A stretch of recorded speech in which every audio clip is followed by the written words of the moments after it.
Okay, I'd like to call the July Atherton Park and Recreation Committee meeting to order. Can we have the roll call, please? Member Hunter? Here. Chair Key? Here. Member Merrill? Here. Member Robertson? Here. Vice Chair Robinson? Here. And Member Rozier. Present. And then we have our council member liaison, Councilmember DeGoya.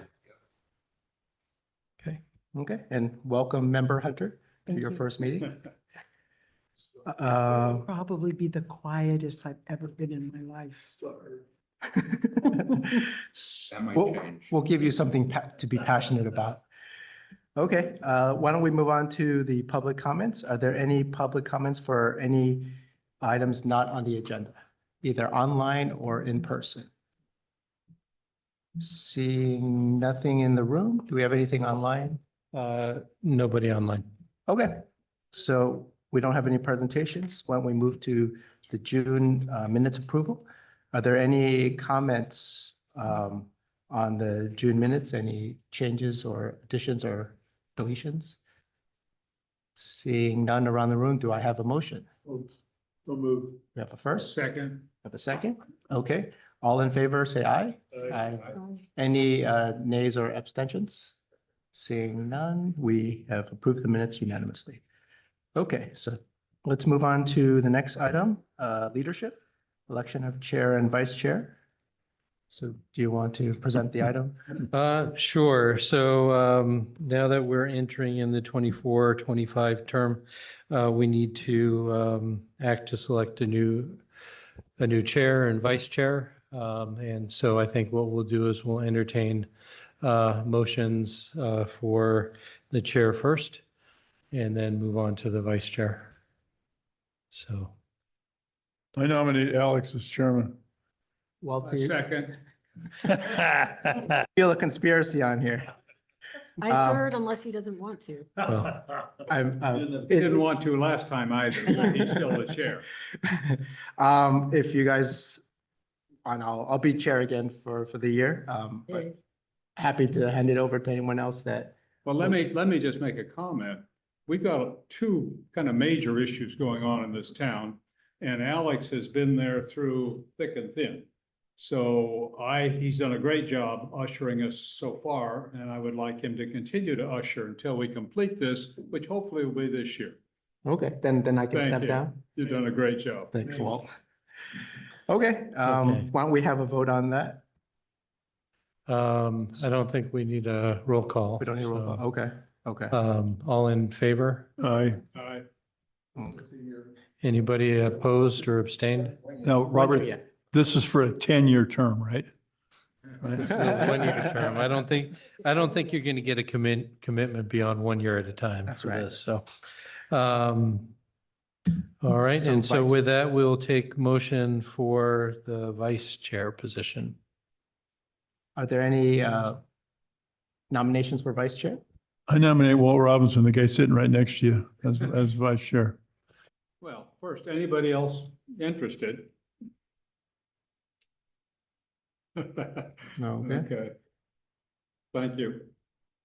We have a second? I'll second that. Okay, then, All in favor? Aye. I Okay, it's approved.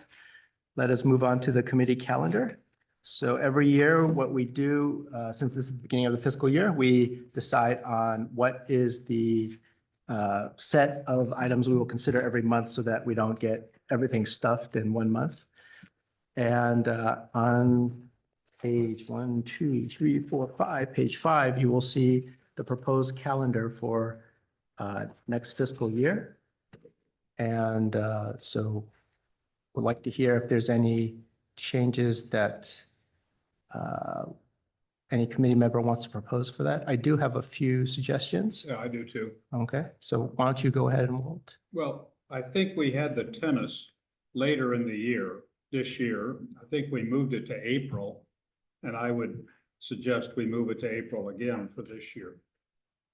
Should we, one reason why I might consider September is because that's when we bring the pickleball feedback back.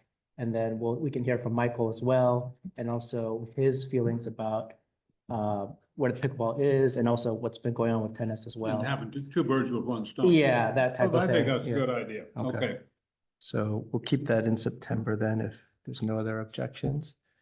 Did you have anything else, Walt? In December, before, we've had an event staff report, different from Cater 2. I don't know if that's appropriate at this point or not. Robert, I appreciate your ideas. Well, we don't have catered to anymore. And it wasn't that. That was in addition to. And so what I would say is that we will be starting recruitment or putting together, re-releasing the request for proposals for event management. At this point, I don't know when we'll have somebody on board. And so I'm reluctant to pick a date for it at this point. I think we can certainly talk about it in the future, or because that may be pretty soon after they join. It's probably too early to do it in December. I actually had in mind what we're doing now and having the person on your staff. I don't really understand, the effort. I can see the results. And just getting some feedback from that person. But if you think we can do that informally through your report, I can give a brief update during the okay, event Okay. report. that's fine. And then on January, we have before had cost estimates from staff for our projects. That's kind of the start of the budget process. I don't know if that makes sense, but that's what we've done before. Yeah. This Cost estimates for projects from the staff. CIP planning, things like that, you mean? Yeah, Yeah. yeah, that's a good idea for January if we could. We would need to know what it is that we are costing out before we give you estimates. Well, we have several months to decide So, that. I think that if I look on the calendar, I don't know why February has budget approval, but there should be an item, and maybe January is the right time to start the conversation about potential CIP recommendations. That's the planning that we're doing. The planning side before there's any sort of estimating, because I think that if I recall, the process is you have the walkthroughs, and then based on the walkthroughs, you come up with some ideas Yeah. of things. And that, but by March, you see, we have to give our final. Yeah, yeah. So we better, So at least in Sure. January, we start talking to each other about it and saying, okay, what is the committee's priorities? And then we kind of refine it through. And by the time of March, we can inform the council what we think our priorities are. And then the Okay. council can consider that in their budget and CIP. Okay. So So- if you did preliminary CIP or project Rick, concepts, if you did preliminary project or CIP concepts in December, I don't know that you'd have time to do cost estimates in January because of the holidays. No, I would think that January would be the initiation of potential project discussions. Okay, well, that's pretty far after your walkthrough. That's 3 months after the walkthrough. well, I mean, alternatively, in discussions with the chair, that could theoretically be moved up to December, but Okay. that's, Okay, so maybe sometime December, January, we'll do the CIP, just starting the discussion among the committee members. And it could be things where, okay, we have to look into something more, or maybe we already know the cost. I think most of the time we kind of have an idea of the things we're thinking about it doing, because we've been discussing it throughout the year anyway. okay. So- So we'll add CIP planning to December, January. Yeah. Go ahead, Robert. If we're doing a budget approval in February, I Bob? would say. We're doing a budget approval in February, I would say we should be discussing it in December. We have a couple months. We're not gonna do that in one meeting.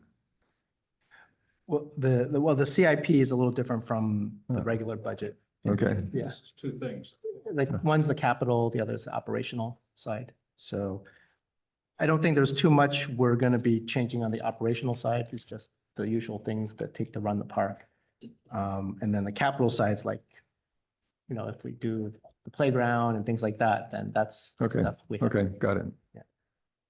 And because in March, we'll give our final capital recommendations to the council, and then they can discuss in April or during the March meetings. Okay. Was there anything else, Walt? Walt? For me? Oh, was there anything else that you wanted to? Oh, no, I think that's fine. Thank Okay. you. Sorry, I'm getting ready for a playground. Oh, no problem. The a few things I noticed, Atherton Arts, I think Dorothy, is December a good time to present? I think that's when you guys presented last year, or do you? Whenever you'd like. Whenever, okay. Well, when would you like? I'll do it right now. Anytime you want. Okay, okay. So when the month we don't do CIP, we can do Atherton Arts. Okay. Well, it would be good to have a presentation in January because staff's going to have a hard time really preparing very much Oh, okay, for okay, that January meeting since that comes after 2 weeks. okay. Okay, so So- we'll put the arts. In January, yeah. Perfect. We have skipped before our Little League report. Do we want to do that again? We got that in So April. it's on the calendar. Yeah. It's on the calendar for April. We skipped it last time. We did. So I wonder if we should skip it again. No, Okay, you I want- don't think we should. I think it's probably more important to pay attention to. I think we should. Okay, we'll keep that in April then. So since we haven't had it in a while, should we move that up, Frank, to earlier? Maybe during the off season? Fine. Okay. Yeah, we could do it in the off season. You want to do it at the end? We could do it at the end of the season. I End mean, of season? Do you want to, so if we do it in the season, it'll be like maybe June, it'll be kind of a year from now. sure.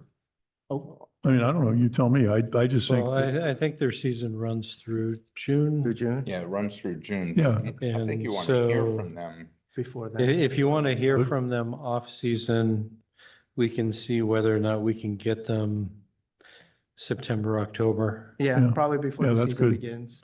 Yeah. that would be good. Yeah, the season begins, I think, in January or February. Okay. So I guess September or October is fine. And I think it's partly relying on when they're available as well. Okay, let's see, what did I have? So probably Brightview, going through their report. I don't think I saw it on here, but It's we could, important. we could have that in April after our landscape walkthrough. Let's see, and then Knox Play School, we should probably move to June just because Susan last presented last month, so we'll give her a year. So we'll move that there. That's the only other changes I had. Okay, so let me just run through these Sure. just to make sure I have them. So first change is Little League, either in September, October, depending on availability. December, January, CIP planning. And then Atherton Arts in January. Moving Knox Play School from March to June and adding Brightview to April. That sounds right. Okay. Okay, do we need a vote on this or? Again, okay.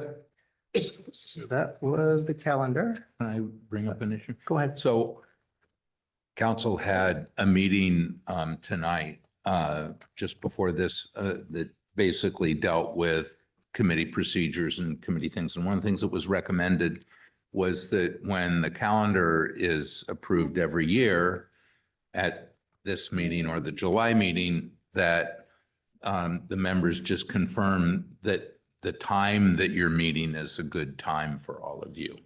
So if Okay. anybody wants to bring up a change in time, that would be the opportunity, and every committee is going to be doing that. So I think you guys should do that.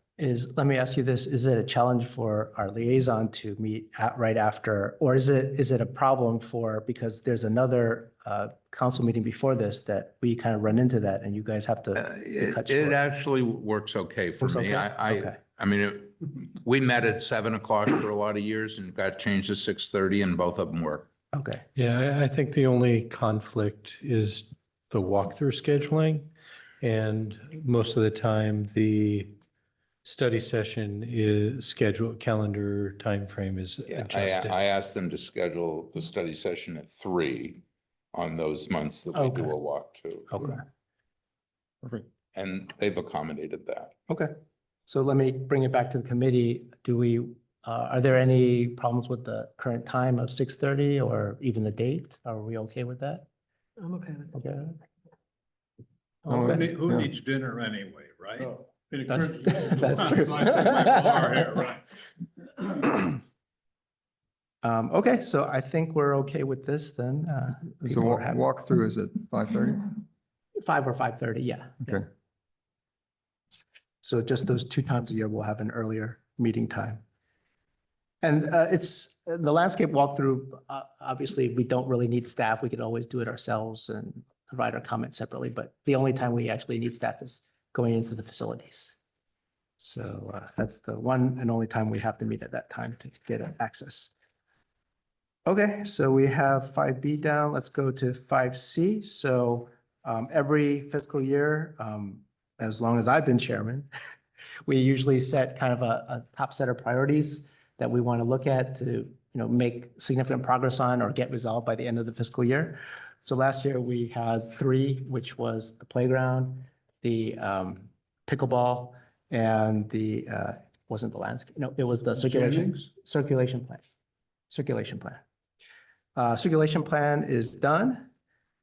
We still have pickleball and the playground. And so I kind of open it up for committee members if we want to have the same priorities or we want to add a third one or whatnot. So I'll just open it up for discussion. Would continued building updates be part of that? We could. I'm hoping that in terms of a goal is that we have something we're working toward other than just we're working on something. So, yeah, Right, no, that we would. Well, go ahead. I'm going to say that that actually is probably not a bad suggestion. And if there's a subcommittee that wants to be involved or can be involved in material selection for the upgrades, Okay. because I think in this budget year, we have flooring in the pavilion and main house, as well as paint refresh and a couple other things. Yeah. And so having a subcommittee helping, making sure that we're picking the right kind of things and right Facility paint color upgrades. and that kind of stuff. So Okay. that would Would that be, involve, Robert, the whole $150,000 that was authorized? well, it's been authorized. I'm going to say that our goal is to try and keep things within. But I mean, That that would budget. include everything so far as you're concerned. There's not going to be other additional uses that we could make of the money that's been authorized. The money's been authorized for a specific purpose. Any changes to that, we'd have to get approved. Purpose of just flooring then? No, and it also included, I think, some paint Paint, refresh yeah. of the pavilion. I Right? think lighting Yeah. potentially. Jennings lighting. Yeah. I think the description, I think we, The bride's talked about. room, right? Those are the things we suggested. so.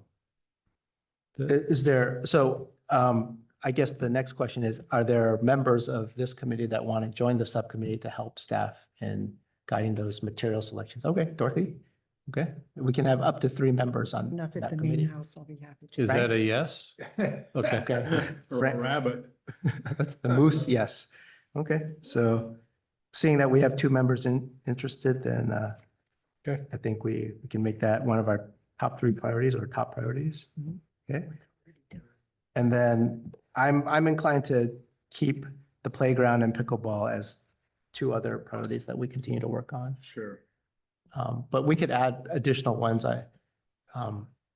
It's just if there's interest in among committee members that want to individuals want to take the onus and kind of guide those through with the help of staff, we can continue to work on that. But if there's no interest, then obviously we're not going to make it a priority. Who's doing the playground? Right now, Walt and I are on the playground committee, but if you want to join, Yeah, I'd like to join. Robert, okay. Bob. Noah was the other member who's. Okay, okay. Okay, Yeah, yeah, I'd so like to- we got our three musketeers again. Okay. Okay. Is gone permanently? Yeah, he did not renew. Wimped, wimped Well- out. He said he couldn't imagine doing No, another you're 2 right. years. Pressure was Okay, killing him. I think he was afraid to become chairman. We do have an opening for a seventh member, so if anyone knows of anyone who wants to join, and they can join. Okay, and then is there any other focus areas that we want to have? So just one last time The asking. council at one point, I believe, Rick could confirm, suggested we should relook at our master plan. Much of it is out of date, some of it will never be done, some of it's been done. Yeah, so if I recall it, I need to double check and see whether or not that was for this fiscal year or next. Not this year. It's not, I don't think it's this year. 26, 27. It'll be next actually, fiscal Oh, year. really? Or the year after. Okay. Okay, okay. This year, the council is doing the transportation, bike and pedestrian master plan. I think next year is the drainage plan and then. the Yeah, park I'll is need to the third. double check. I'll get back to the committee on that, but I know that it was initially recommended and then it was pushed out. Yeah. On the pickleball side, I know, I think we're down to one member on oh no, you two are both on the subcommittee, right? Yeah, okay, so if there's a third person that wants to join that committee, it's open. I just, Well, we can talk about that on pickleball. okay, sure, sure, no problem. Is there anything else on this side, on this item? What happened on pickleball? We're going to discuss if, right now, there's two members on the subcommittee, Okay. Julie and Walt. I was asking if there's a third member that wanted to join or not. I'll join. That's right. Okay, so Bob will join. Are you joining? I'm joining. He's Okay. joining. He's part of the crew. Okay. Perfect. Okay, so why don't we move on to 5D, the playground update? Okay, just give me a second. I'm No just problem. Taking notes, jotting no down problem. notes. If someone could let the person wait. Oh, sorry.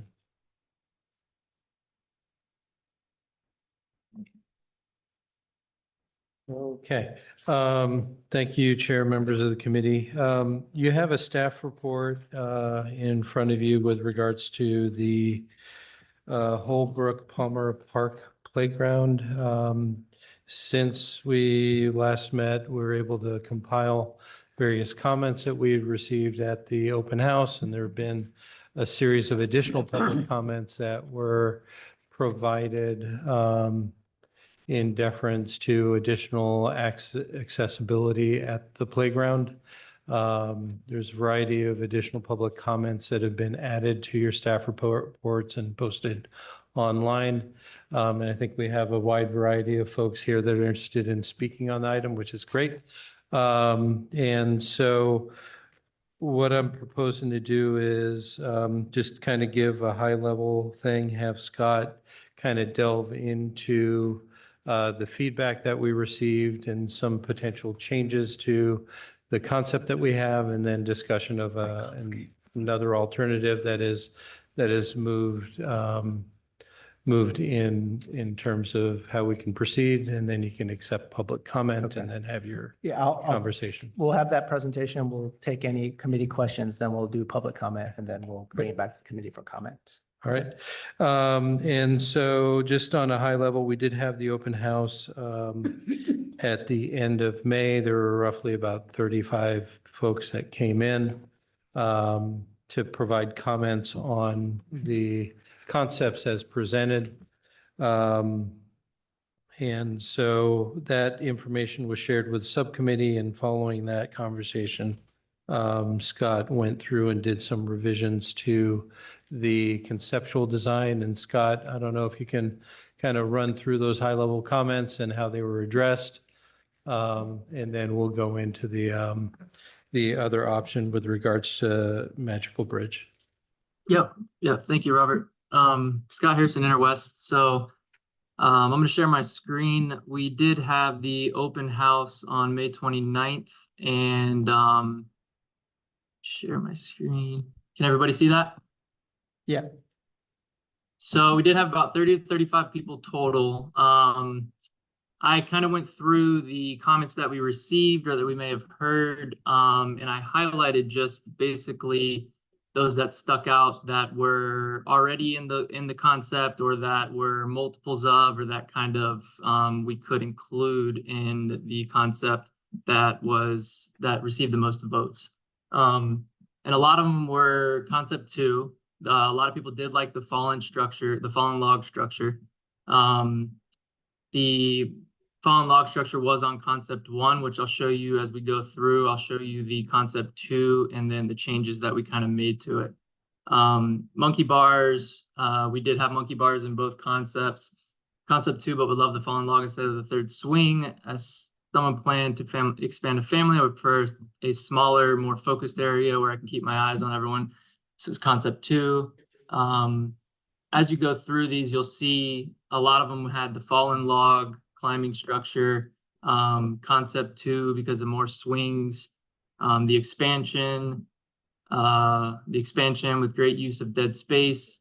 And then we did receive comments afterwards, and there were, the petition that did go on with for Magical Bridge. There's a lot of them in the packet, which I think is great. We did do a survey at the beginning, and that's kind of where these concepts came from. And then I think it's great that the petition, it obviously had a lot of people that wanted it to be more inclusive, wanted it to be more universally accessible. These comments came in after the fact for those people that weren't able to be there, whether they were emailed to board members or myself.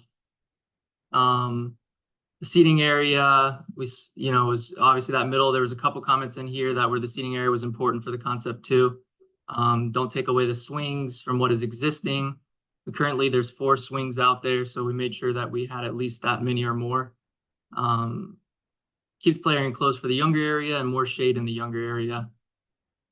An ADA reclining swing, I did have a number of people that brought that up, that reclining swing that's out there now is very popular. A lot of people do like it.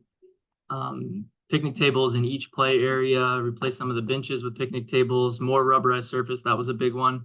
A lot of people did like wanted more rubberized surface. They weren't too fond of the wood chips. Can ADA equipment be included? So as we go through, these were the concepts that we had out there. And what we did for those that weren't able to attend, we had a bunch of boards showing the concepts, which are in that packet, and concept 1 and 2. And we gave them stickers to kind of put on which one they liked the most. And we allowed them a board to make comments on and what they liked. And that's where we kind of developed the second concept. This was the concept 2 that had the younger 0 to 5, which is where currently the 5 to 12 area is. So we kind of swapped it with the fenced in area and then had the 2 to 5 over here and expanded the area a little bit. So based off of the open house, concept 2 was clear with the fallen log, adding it to it.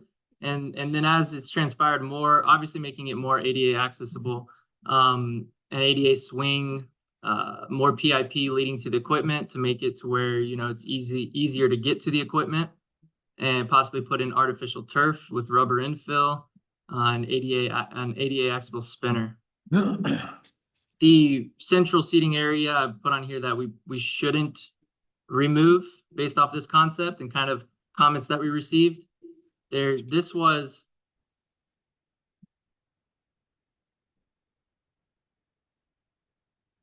the concept 2, the way it was at the open house. You'll see that there was a small amount of PIP. It wasn't ADA accessible. In a lot of places, is all wood chips. It's basically, this was developed based off of the survey we did and the amount of times that we met, and changes transpired about 3 or 4 different times to get to these 2 different concepts. And this was developed based off of budget and kind of what we had.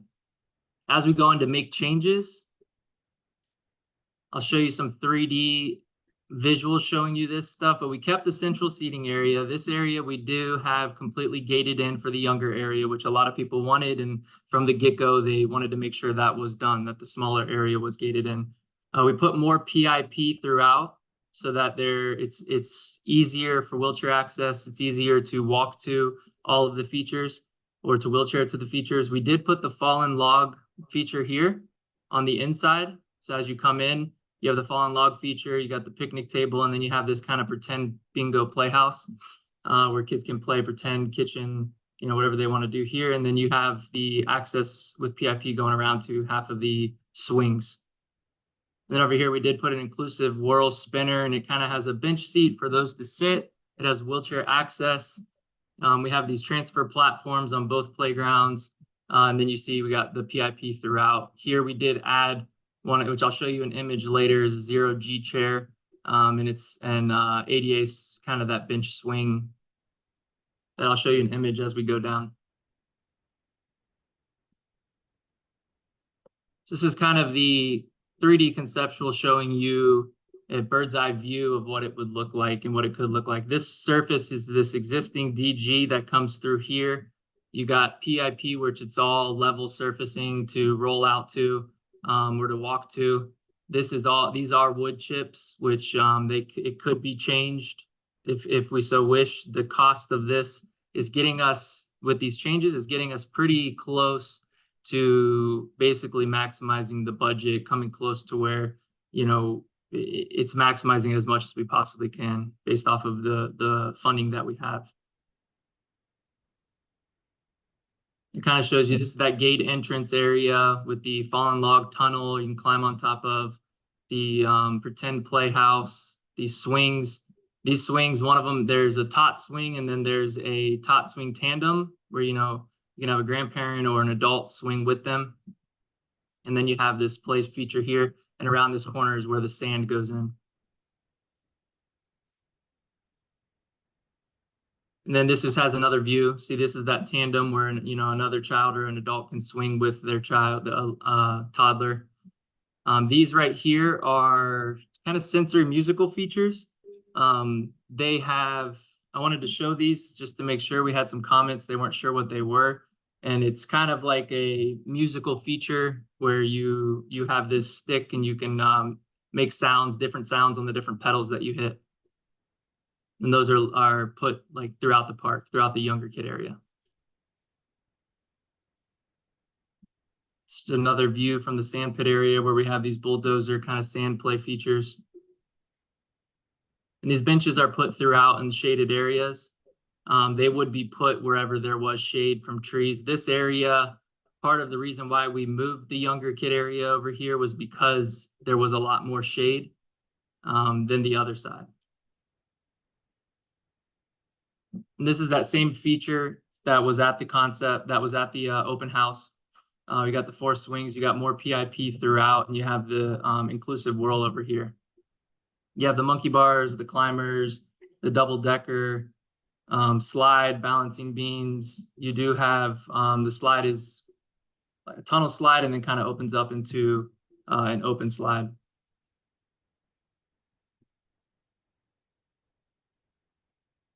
This is that ADA inclusive swing that we were going to put on this side. Unfortunately, on the other side, the younger kid, the 2 to 5 area, we the way that it's set up and the spacing that we have, we can't put one of these over there because you can't have this with a tot swing or one of those tandem compression swings. You can only have a belt swing with it. And this is just kind of gives you an image of that spinner that's out there, an inclusive whirl. And then the surfacing, there's the wood fiber chips. That's obviously, you know, the price is the lowest for that budgetarily wise. This kind of gives you the different surface options, which you'd have wood chips. This is a Supreme poured in place rubber. So what we're proposing to put on this playground in the areas that it's shown is high traffic. You know, it's the toughest poured rubber available with high traffic and heavy use. So the maintenance and the maintenance time on it and how long it lasts is longer than some of the other more basic rubber that you could put in. So those high wear areas that you'd have under the swings or the slides, you wouldn't get those rips and tears, you know, after a couple years. Over time, it would still happen, but that's part of that maintenance part over a period of time. Like I said, with the PIP yearly, it would just need to be sealed. But other than that, there's not much that you need to do. The sealing would just make the life of it last longer. And this is that recycled bonded rubber, which is an option to replace with the PIP. It is a little cheaper. It comes out to about, it's a savings of about 20,000 to put this in the areas where the PIP is. This shows, this is basically bonded recycled rubber. It's compacted and it's kind of that mulch look. There was a couple comments on that at the open house on having like a rubberized mulch. This is just compacted to where it's not as durable as the PIP, but it's another option. It's a little more affordable. And then you got synthetic turf options. That this synthetic turf surfacing, you can see here, it is one of the, it has a rubber infill. It's a stronger turf that lasts longer than what you can get cheaper turf, but this, turf that we're proposing that could be in the areas, if we want to replace surfacing and have this in place of, let's say, wood chips.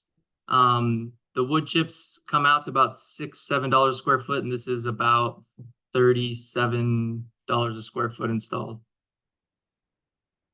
And then you have recycled loose fill rubber surfacing, which is basically just recycled tires. It is cheap. I don't recommend this surface. I just wouldn't recommend it for in place of, it's the same issue that with the wood chips that are going to be there being a loose rubber infill. Based off of this overview, do we have any comments on where things are, the changes that have been made based off of concept 2 before we get into Magical Bridge? Why don't we take questions and then we'll take Yeah. comments after altogether. Are there any questions from the committee? Well, Go I have a ahead. question. Go ahead. So I heard you say that just in terms of the surface, focusing on that issue, you gave the price, I think per square foot, was it, for the wood chips? Maybe you could just run through each one of the surfaces and give the pricing and whatever. Yeah, Oh, so let's say if the whole surface, which is 8,425 square foot, and that's basically this whole area and this whole area, it doesn't include the DG sitting area and the sand, is 8,425 square feet. At 8,425 square, if you did the whole thing in PIP, you'd be paying $29.33 for this square foot from the price that we got for the manufacturer that would put it in.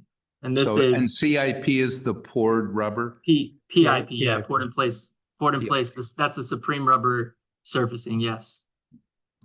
Okay. And as you get into these play features and the distance of the fall zones is the thickness of the PIP. So you have thicker PIP in some areas that are closer in these blue areas. As you go out to the edge, that may be like 2 inches of PIP.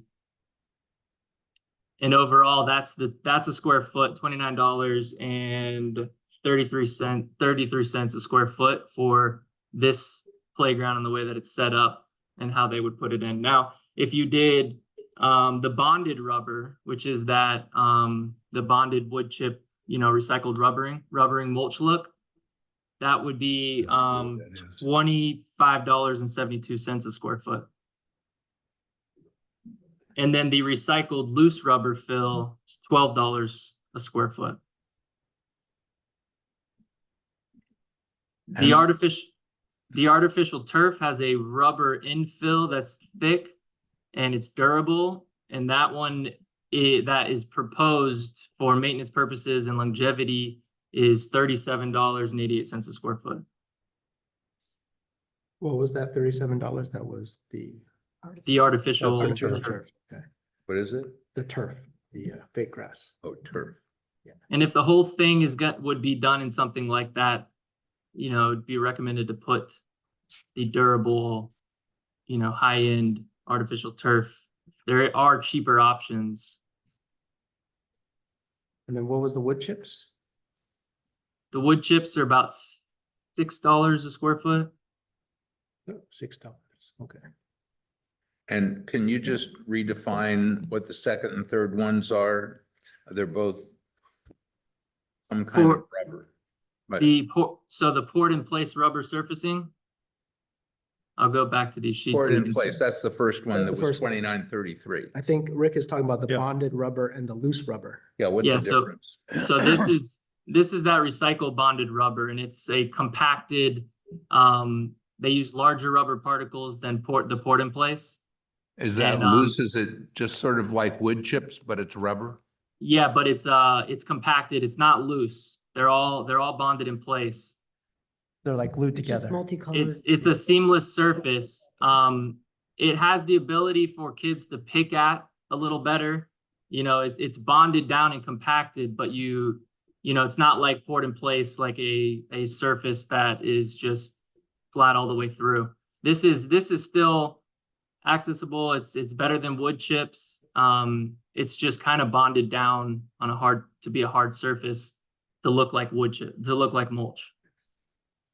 Okay. And it's just recycled shredded rubber tires.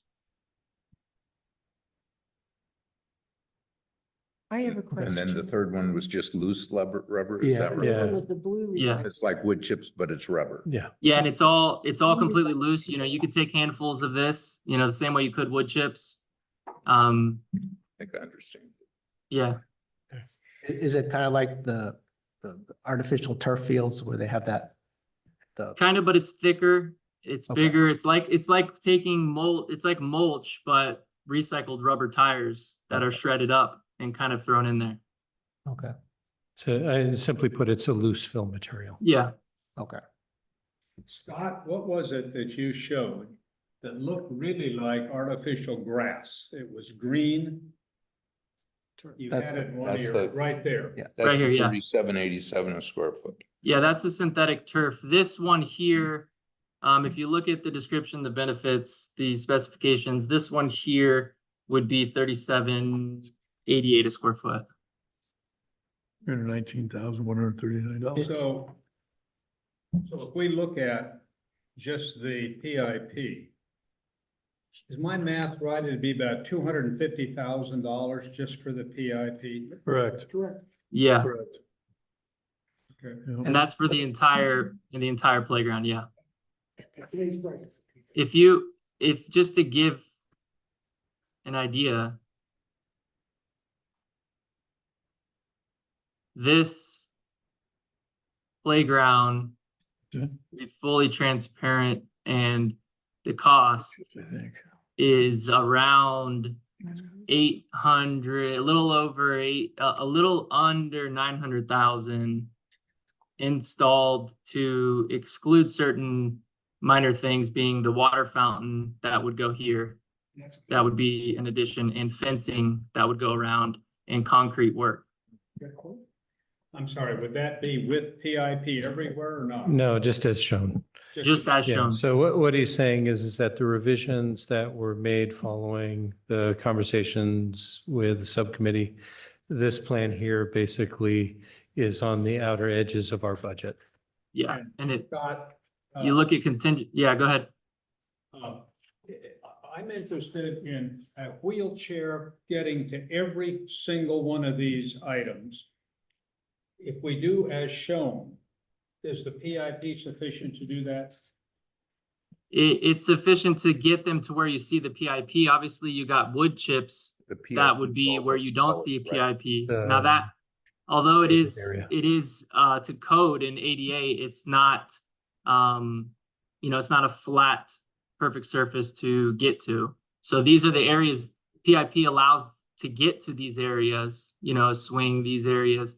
If you come around this way, you're going to be going through wood chips here. The alternative would be bonded rubber, would be artificial turf, whether it's all that. If we want not wood chips, we're outside of the budget without changing any features or minimizing the play structures the way they are now.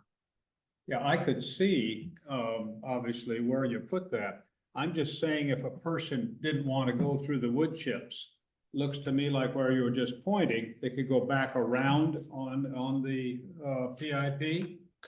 Well, Yeah, this but- PIB Scott, allows let- access Let to me everything. interject real quick.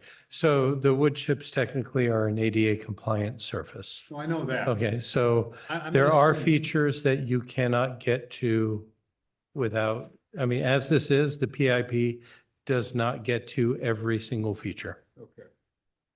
And so, for example, the climbing log is in the wood chips. There are there are multiple swings that are outside the wood chips. There are benches that are outside the wood chips. There are other climbing features that are associated with the large structure that are outside the wood, that are outside of the PIP. So you would have to, if you wanted to say, is everything accessible with PIP in this exhibit? The answer is no. No, And the how much question I square did- footage is there outside of the PIP and roughly? There's 4,775 square feet So of wood it- chips. Probably about 40% is PIP and 60% in this one would So- be wood chip. This, based on those numbers, it looked like he was saying there's about 8,500 square feet of PIP there. 85. No. That's it, the whole area. If you did the whole Yeah. thing in PIP, The whole The area PI is The whole area is about 8425? yeah. Yeah, Okay. the whole thing is 8,425 with both play areas, not including this. So this PIP alone on both sides is 3,650 square feet. And then this outside area of wood chips is 4,775 square feet. For a total of 8,425. Scott, can you do more without doing everything? In other words, can you go up from 3,650 to give up more access without ending up with $250,000 here in cost for the PIP? You'd lose structures. Yeah. Yeah, the only thing here If you're that, staying within your I mean, you can add more. Yeah. It either exceeds the budget or you take things off. Well, So you either go smaller structures, you remove structures. And so I mean, if we're already at the bounds of our budget, if you expand the port in place, Mhm. then you have to drop features. well, this, can we go just to to the point out, council and say we'd like some more? Can, Yeah. I mean, yeah. I mean, there's Well- alternatives here. Yeah, This- so, and that's where we'll get into the other option. Yeah. yeah, so this playground here to fit the inclusive whirl and those types of things, this playground did expand, beyond what the expansion already was. This area here, if you look where my mouse is the existing playground currently today, right in line with the bathroom, kind of. And we expanded here. We've expanded more along to go out to fit the inclusive world and fit those different things.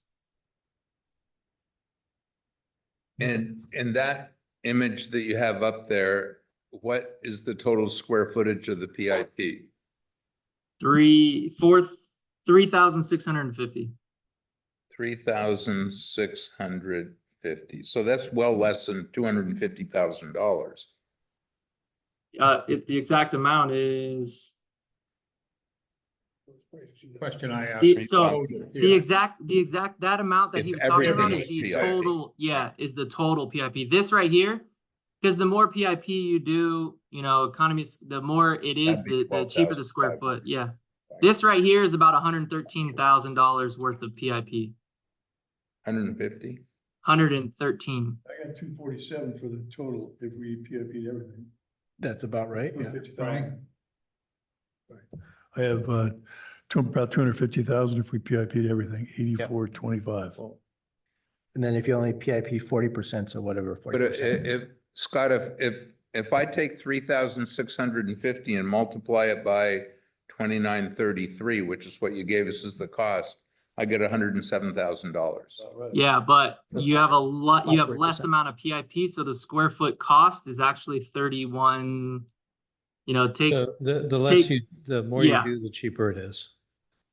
yeah, And so the pricing he gave was if you did it all. Oh, Okay. 2933 is if you do it all? yes. More expensive if you do You it. said it was 31 something if you just do If those. you, I mean, if, I don't have the exact number, but if you take the 113, 223 and divide it by the 3,650, I think it comes out to 31. And we didn't, I'm going to say Scott kind of went a little over in terms of trying to give detail on numbers. And the reality is at this point, Yeah, we don't have, even though he went down to penny, we don't have hard numbers. Yeah. It's, When we get the. we're trying to bid, get the concepts nailed down far enough so that we can get these things ironed out. But the general concept of what surfacing costs more and that kind of thing, generally correct. The numbers that Scott gave on a square foot basis is assuming that you're doing the entire thing. And so it's, the less you do, the more it's going to cost. That being said, I think that, are there any more questions on Questions from the the committee? concepts? If not, I know it's a lot, so. I'll open up to the public if they want to give any public comment or. Well, ask anything. if you don't mind, I'd like to go into Oh, if the you- other you have- alternative. and Sure, then, sure, that's fine too. Okay, so in your staff report, I think we indicated that we've been approached by Magical Bridge to develop a concept. There was a cost associated with that. And then over the last couple of days, there's actually been a potential benefactor that has offered to make the donation and pay Magical Bridge to develop a concept design. And so that came up after the staff report was prepared. So in here it was, we got a proposal, roughly about $40,000 to develop the concept. And so rather than recommending entering into that contract, that that cost to the town is no longer going to be there. And so there is the opportunity for Interwest basically to contract with Magical Bridge to develop a concept and have that paid for by the outside benefactor. And I think that's part of your public comment package as well. Okay.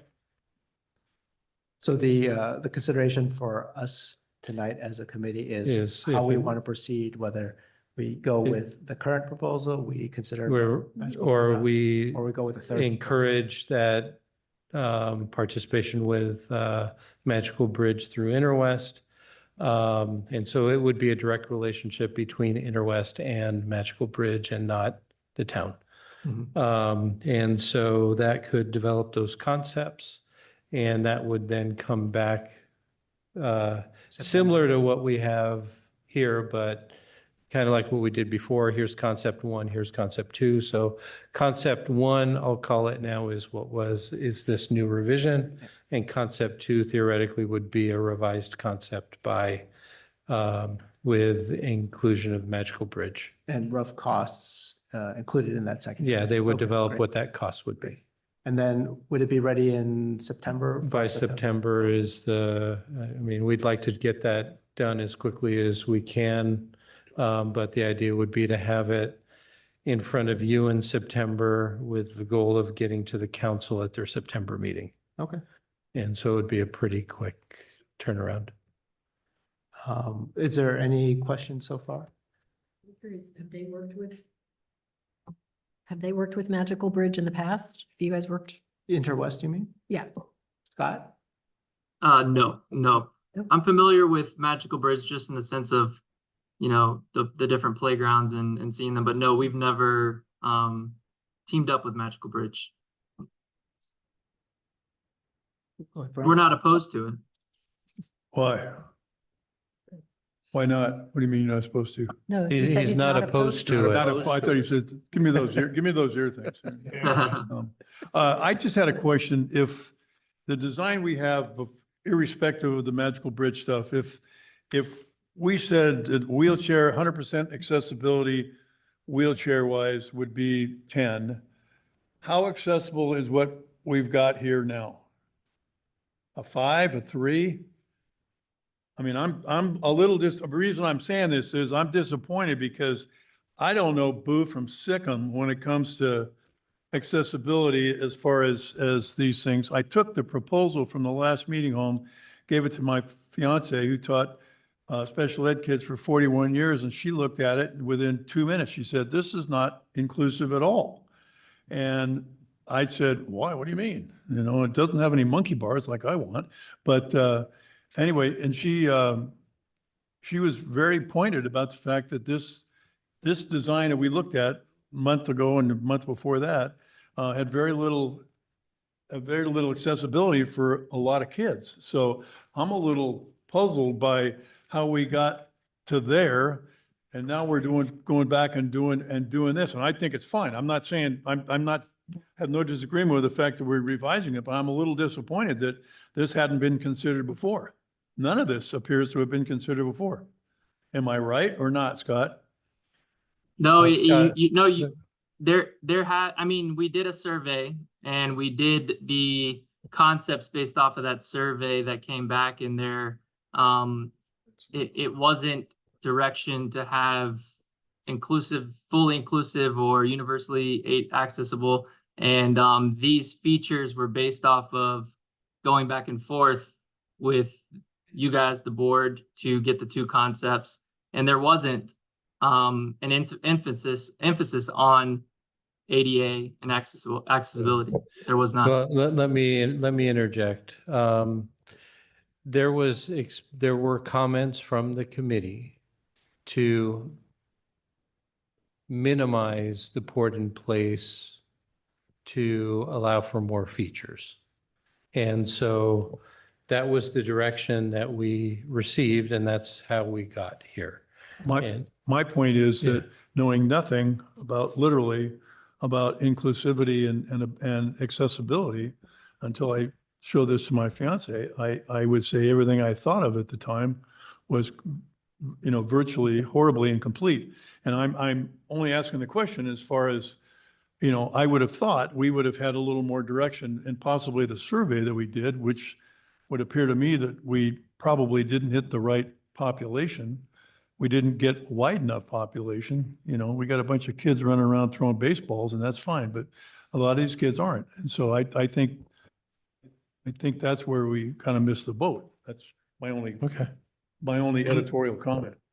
So, And that's why we do these open houses. That's why we open it up to the public. And that's why we're where we're at now. Is now we've had the opportunity and voices are being heard, and that's where these changes have come in, and that's where Magical Bridge has been brought forth. So that's why we're where we're at. The survey that did go out, it did hit, 130, 150 people, something like that. And I think there was, one, maybe two comments on ADA. Just to say, in fairness to Scott, there is a cost component to this, which is, PIP is much more expensive than wood fiber. And so I would say that's a definite consideration because council has given us a distinct. I don't think. Budget. can you turn off the camera? Can you? Alex, could you repeat that point? Sure. In fairness to staff and to Scott, there is a budget component too. They have to be aware of it. They have to keep in mind feedback from the public. Understand. But stay in budget because council says this is your budget. And, PIP is 6 times more expensive than wood chips. So, I got it. yeah. So that, I got it. I understand that. But I just say from the point of knowing nothing and not being, nobody, I just feel like we didn't get a reasonable assessment of what the kids would do and what the kids would want. okay. Going from the, and the survey, if you say there was, something as simple as Nancy looked at this and said, well, there's no wheelchair swing on this place. And I go, huh? I didn't know there was such a thing. So that's my only comment. No, I do. I've been educated. Okay, good. Are there any other questions? If not, we can open up for public comment. So If there's a presenter from Magical Playground, I can grant you guys some more time, if a single presenter, if they want to go beyond the normal 3 minutes. I can, but Okay, we do have one person online, but there's a whole bunch of folks in the room, so would like to say a few things. sure. if you don't mind, there's a spot on the microphone up there. So yeah, just go ahead and introduce yourself and then go ahead and let us know what you My have. name is Katie Peck. I'm a third generation Atherton resident. I just want to make sure that we're. Okay. Third generation Atherton resident, and I feel that this, Katie Peck is my name. I just feel very strongly about this playground. I have a granddaughter who is severely autistic and nonverbal, and I have, since Magical Bridge has gone in Palo Alto, I have been there with her and my other grandchildren. And for the very first time, they are able to play. It is all accessible to all of the disabled children, and they were all able to play on all of the equipment together, which is just a wonderful thing. And I know we were talking about surface, and it's all rubber surface, which is very safe. It's also safe for the older generation, such as me, with my grandchildren, because I can get around and I can run if somebody gets hurt, or, be right there. And I'm not, it's just good for us. So I feel that it's just, it just really warms my heart when I look around that park and see the children all playing together. And I think it's good for the community, just for these children to grow up together and to see all the differences. So there was that. And I just really think it would be an important thing for Atherton. I feel too that, I feel that Hobart Palmer Park, going way back into my grandmother's time, it was all about family here. And I think we need to get back to that. And I think we need to be progressive. And a very positive article just came out in Forbes today regarding Magical Bridge. So it's getting a lot of press, and I think that it's just a wonderful thing. And I just think we were talking about surface, and I think that's important, but I also think that it's very important that all of the play structure can be accessible to the disabled and the other children. So, that's just basically my point. Good, thank you. Thank you. Is there anyone else in the room that wanted to talk before we turn it online?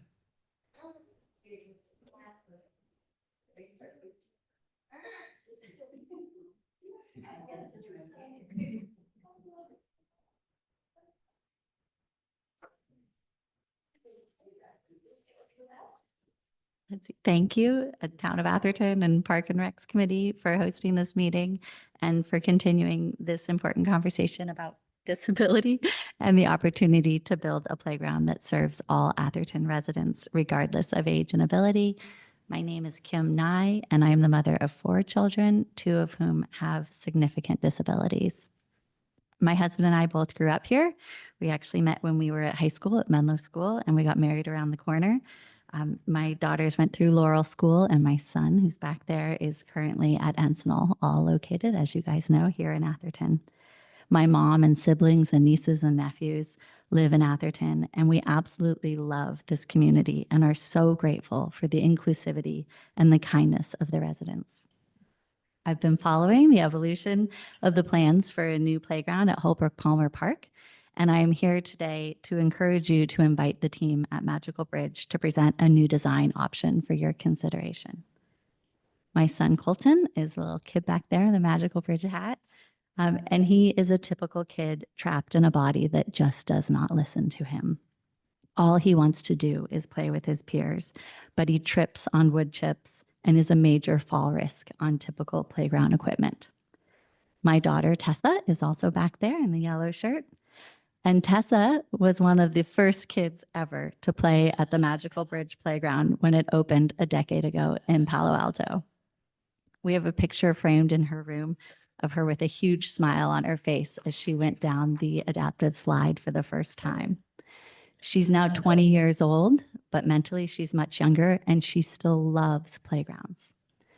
My typical daughters, they also love Magical Bridge Playgrounds. It really does appeal to all kids of all ages and all abilities. And there are lots of families like mine in the Bay Area. You don't see us a lot because there are so few places that are truly accessible, but there are grandparents who are experiencing movement issues but still want to play with their grandchildren. There are wheelchair-bound parents with able-bodied children who want to play. We're really out there. We just need places to gather. I know that the town of Atherton has taken steps to make the current park design more ADA accessible, but accessible should mean everyone. And while many write about the importance of inclusion, Magical Bridge is actually creating spaces that serve the whole family like no one else. People around the world seek out the Magical Bridge team for their expertise, and it just begs the question, how can we not take them up on their offer to create an innovative space Atherton will be proud of for years to come? So please invite the team at Magical Bridge to present a new design option for consideration. Thank you. Thank you. Are there any other speakers, please?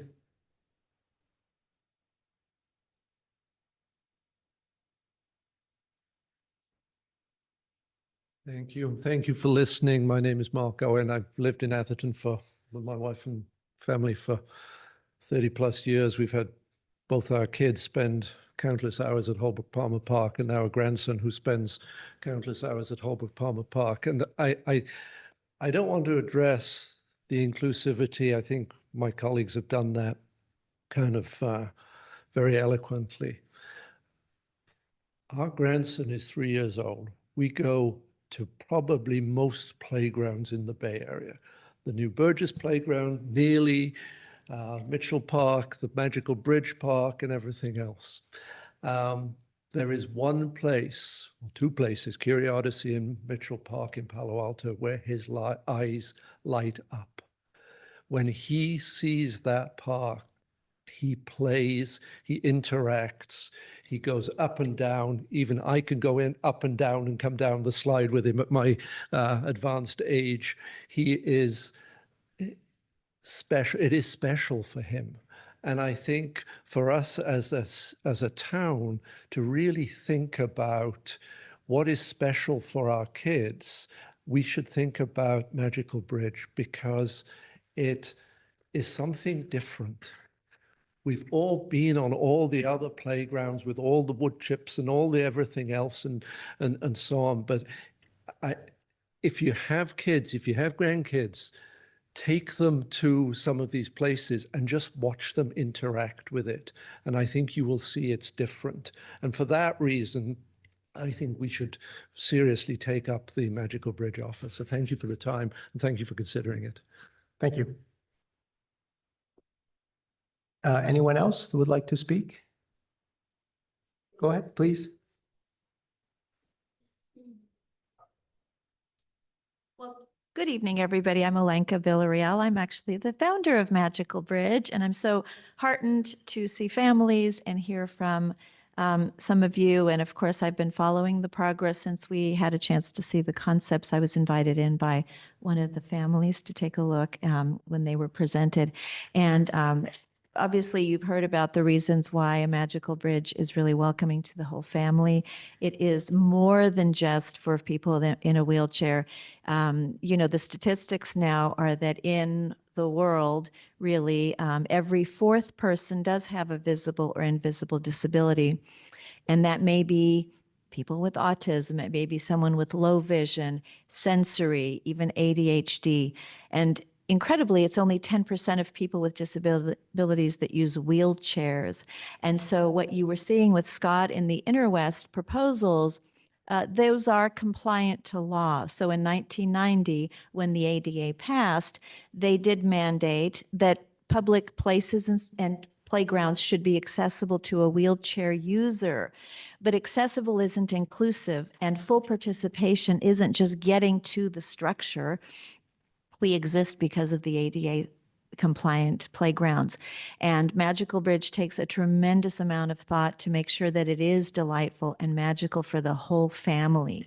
We are very, very aware that families are out there like mine, like Kim's, you know, I have a typical and I have a not so typical, and we like to go to the same place. So what we can promise you with the generosity of one of your Atherton residents is we will be taking this on, of course, at cost. We are very mission driven as an organization to create these places so communities come together and everybody connects as they should, really. And I know that you honor that with your city and your community. So what we would like very much to do is to come to you with a proposal for what's possible. We understand you have some budgets, but we also know this is a community that values everyone, and we would be honored to create something for your evaluation. And so we hope you give us that opportunity, and we can come back together again in September and take a look at it. But it's more than just the surfacing, really. It's really about the full participation, and that's the goal. So until we meet again, we want to thank you for your attention. I know there's people online as well. Thank you. Thank you. While we take the online public comment. Okay. Sarah, why don't you go ahead? Thank you. Good evening, and thank you for the opportunity to speak tonight. My name is Sarah Verity. I'm representing Ability Path. We're a 104-year-old San Mateo County nonprofit. We provide a lifespan of services to about 1,000 individuals with disabilities in San Mateo County each week. And I want to thank you for making progress on updating the playground and for hosting the community open house. Ability Path's strong preference and recommendation is to have Magical Bridge Foundation design a fully accessible and all-inclusive playground. Inclusion is not a choice, it's a human right. A true inclusive design requires knowledge about the layout, the colors, the considerations of all physical and cognitive variations, while still delighting those without disabilities. Magical Bridge is recognized as a leading expert in creating these kind of spaces, and families in Atherton deserve a playground that benefits from their expertise.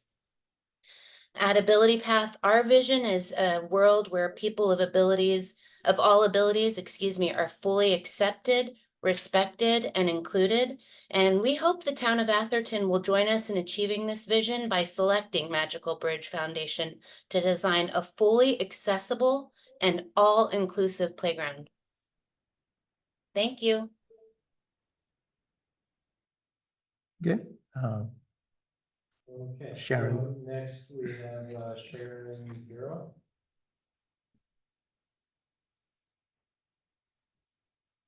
Hi there. I just want to thank you for considering Magical Bridge. I have a son who has cerebral palsy and low vision and a number of other developmental disabilities. And I can't tell you how great it would have been. He's now 20, but I can't tell you how great it would have been when he was growing up if he had the opportunity to play on the playground with classmates. And I think one of the greatest benefits that can come from this is having neurotypical kids interact with neurodiverse kids in an atmosphere that is outside a classroom, that is just a place for them to learn how to interact and to work with each other, and to realize that neurodiverse children are amazing and can be so much fun is if you give them an opportunity where they can excel. And Magical Bridge has done that amazingly. And just following up to what Alenka was saying, is accessibility is not just adding a surface and adding a swing. It's about inclusivity. And inclusivity is a thought process, and it is much more than just adding a piece or two here. And I really do think that your survey did not hit a wide enough population, that if the need is out there. And I think if you are in the place where you are looking to redo a playground, that it is impossible in today's day and age to not be fully inclusive and include people of all types and ages. So that would be my hope for you. Thank you. Okay, thank you. Okay, let's bring it back to the committee. Oh, yeah, please, Ken.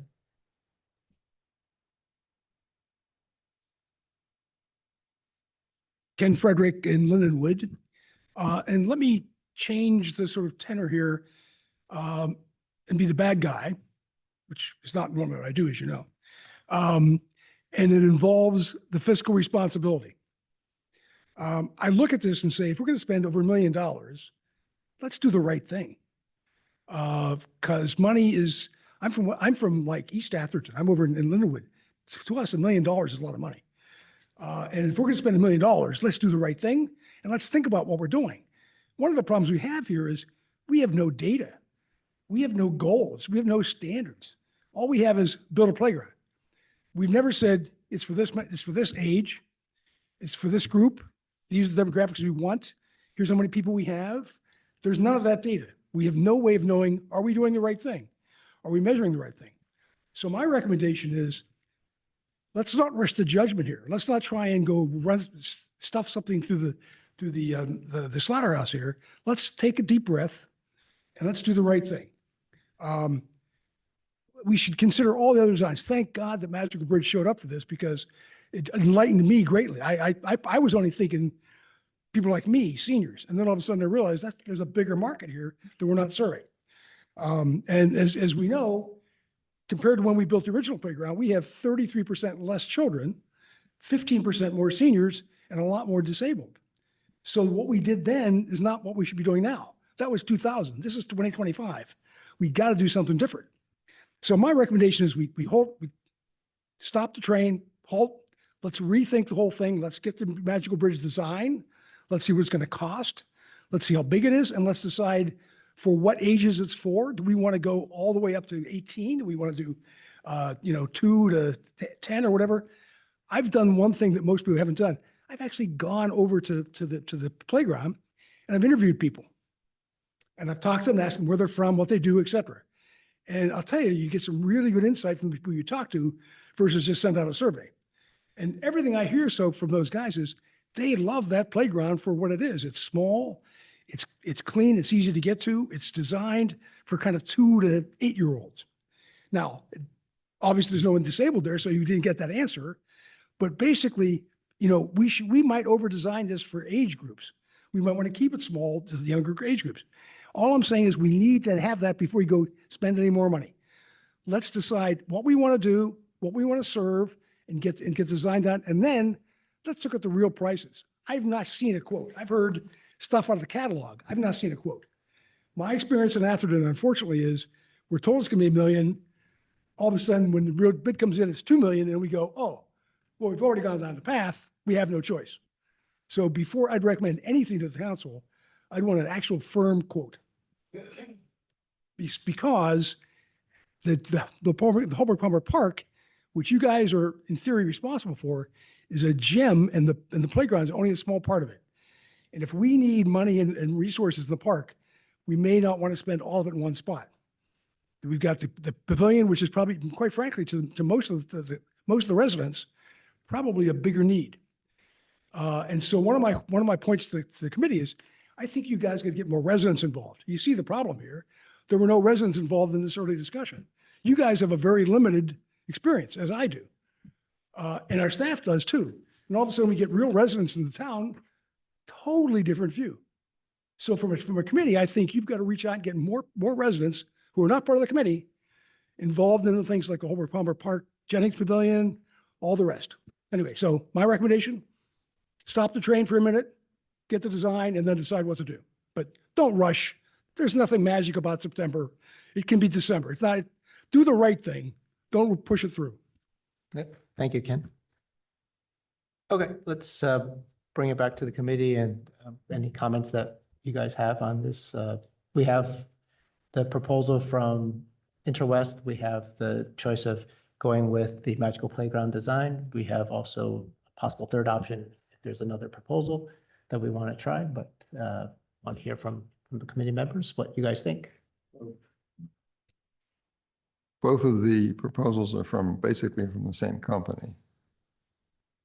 No, there's a proposal from Interwest. They have a kind of a combined concept one, concept two. Right, I think it's mostly. It was, concept I two. saw it was changed Yeah, because they yeah. wanted to So do that's, some that's different one, thing. that's one Right. thing we could recommend going forward. The second one is that Magical Playground is going to work with Interwest to bring in some of their designs into a new proposal, probably September. And a generous donor has donated the ability for them to do that without any cost to the town. Magical Playground is also going to do it at cost, so it won't cost that donor as much as it would typically. So, so that we could get that design and we can then evaluate it based on, you know, a more tangible concept.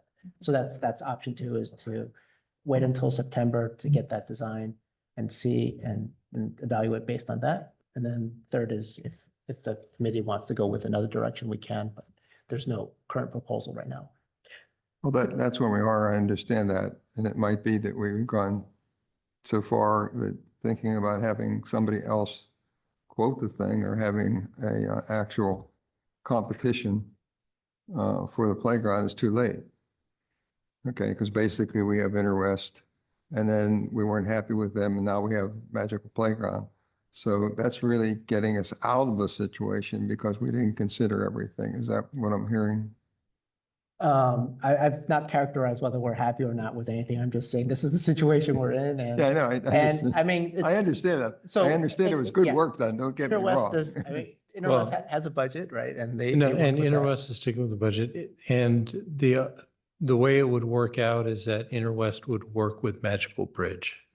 Are we bound to Interwest by any financial reason or? Well, we have emotional a contract with them to do the full design of the playground. And can you And- remind everybody, what did we pay them for the concept part of this? Well, our overall contract with them, I think, is, Scott, correct me if I'm wrong, it's 180,000 from soup to nuts, basically, to get the design, go through the concept work that we've all been doing. I think we've been working on this now for several months, if not quite a bit year? longer than A that. little more than a year. To this Yeah. point, and then once we have that final concept, to move it to full construction drawings. And then they would also manage the construction contract. That's all And included in the 100. That's all included in that. So,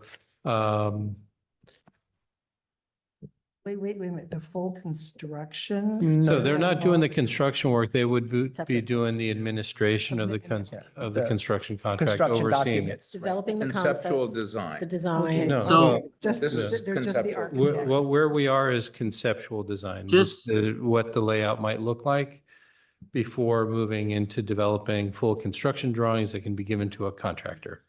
Yeah, And just, so we're not so far down the road that another concept can't be developed. Must- and just to clarify for everybody, the concepts that were done, our contract with Atherton is to the public outreach, the concepts to develop, the project manager, the construction management and inspection, all the way through to the completion of the playground. Now, part of our contract was to come up with these concepts, work closely with you guys to develop them the way you guys want them. And working with Magical Bridge does not change anything other than that Magical Bridge now would have the opportunity to develop a concept that doesn't change anything for us if we went forward with that. Their concept is just a concept of what would go there, and there still needs to be design drawings that would be created to go out to construction, which we would be capable of doing either way if we went with Magical Bridge or any other manufacturer. That's part of the process. So working with Magical Bridge I think is great. There's nothing changes on our end, and I think it's great that the community has spoken and that we have the opportunity here to work with Magical Bridge. So I just want to make sure that's clear. Our design concept was working with another company that isn't Magical Bridge to create a concept, like I said, based off a survey that may not have reached all of the people that it should have, working with the board here to come up with how we want. Now we're at the point after the open house that there is a big, there is a lot of people that do want an ADA universe, 100% accessible, all-inclusive playground. And that's where we're at now. Scott, just to be clear, Magical Bridge, as I understand it, then carries forward. If we accepted theirs, they would do drawings, wouldn't they? And they would supervise the construction, or am I wrong on that? They don't do that. No, they don't. Not correct. No. Oh, I don't think so. No. They're contributing. Wait, to be clear, we have a contract with Interwest to do this development. So Magical Bridge has come in late in the assessment, but with a lot of information, and that has interested members of the committee to look into what they've done.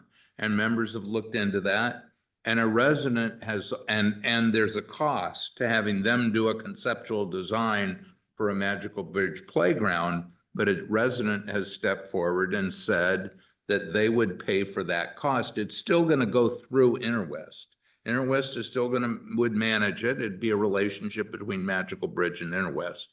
It's Well, just that, That's, I know all that, and I dug into But I don't know what Magical everybody Bridge does. constructions probably more than anybody else on this committee. And my concept was that if you go with Magical Bridge and you say, yes, we like the design work, then they do additional work after that. Unlike just saying, okay, Interwest, take this design and run with it. That's where I'm unclear. And I have a feeling that, you remember, this equipment is very unique. This is equipment Magical Bridge has contacts with. They're the ones that will design what they want, where it is. So I'm a little unclear on how that would work. It would seem to me they would further subcontract, as I call this, with Interwest to do this. And I don't want to pay twice, obviously. Okay.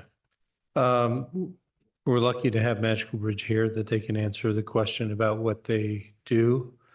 At this point, the offer is related to the conceptual design. Regardless of who does it, we're not going to go to construction drawings until we have an approved concept. Good to think all the way through, though, Yeah. when you make a Yeah, but- decision, Robert, as you know. Okay. Olenka, do you want to step up? Shall I clarify that? Okay. And- Okay, sorry, thank you. Thanks for the thoughtful questions. Yeah, so what's interesting is that this project actually did not go out for a public bid, and so we didn't have the opportunity to submit a proposal. And because you have this agreement with Interwest to do all your projects, what we are proposing is that we can, in addition to what you saw here, which is a concept, as your fiance duly noted, that wasn't terribly, it is ADA compliant, but not welcoming to all ages and abilities. So what we would be able to do is work with Interwest as Atherton's selected partner, if you will. And rather than those two designs that you saw, the structures with the turf and all that other stuff that most people would not be able to access if you have any various disability challenges. So we would provide option 3, so to speak, and it would be our design criteria that we've spent, a good 15 years developing so that it works for my family, your family, their family. And then we would come back with a concept. From that, it would also include a price. And if that is a selected concept, if we say, well, we like the Magical Bridge design better than what we saw the first two, then there is a need to create construction drawings. We can do those, but we can also have Interwest do those because you have some special agreements with it. So to your point, Walter, some of the equipment that we select, we don't benefit in any way from the equipment purchases, right? So we have some requirements in terms of play value to make sure that we hit on all the cylinders, play value, retreat. 1 in 34 people have autism. That's very important to us to serve that population. So we will have the opportunity to say, we recommend X amount of units or pieces that do this, and we recommend this, and then that could be sourced through Interwest. It looks like they work with Game Time. We don't typically work with Game Time, but we can work with other groups. So what I'm trying to say is what you're saying, Robert, was correct, which is that we would offer the design, which is really what we provide, and then the other pieces are very agnostic. Anybody can do construction drawings, and then we just check in to make sure that they're being fulfilled as intended. So you're very lucky to have this very generous donor that believes so much in Magical Bridge that she's picking up the cost, and we're happy not to make a dime because we'd love to see a Magical Bridge here. So that's how it would work. Which is what Rick described. Magical Bridge would be providing expertise to Interwest since we're already in this contract. I'd say we're also very lucky to have two organizations that sound like they very much want to work together. You would be providing Yes, indeed. expertise to Yes, them. Yes, absolutely. Yes, right. So that would be, yes, it would be great to work with them, and we would be able to do it before September, and then ideally move to approval through your group as well as present to council and to the community. And then the proposal would be in about the same space as the current, or would you need an expanded space? Well, no, so the proposal will be to honor not only your price point, but your space. And then we will be able to give you an opportunity to say, should you be able to, like, we do have some individuals in your community that have already said that if they are able to, they would like to add to the funding, which is very generous, and perhaps we'll say, well, if you had another $500,000, this is what you could do.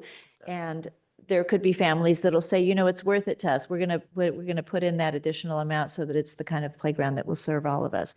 So that's typically what we see when Magical Bridge comes into a community, is we have these very wonderful families that have experienced what they have, and they would like to have it in other communities.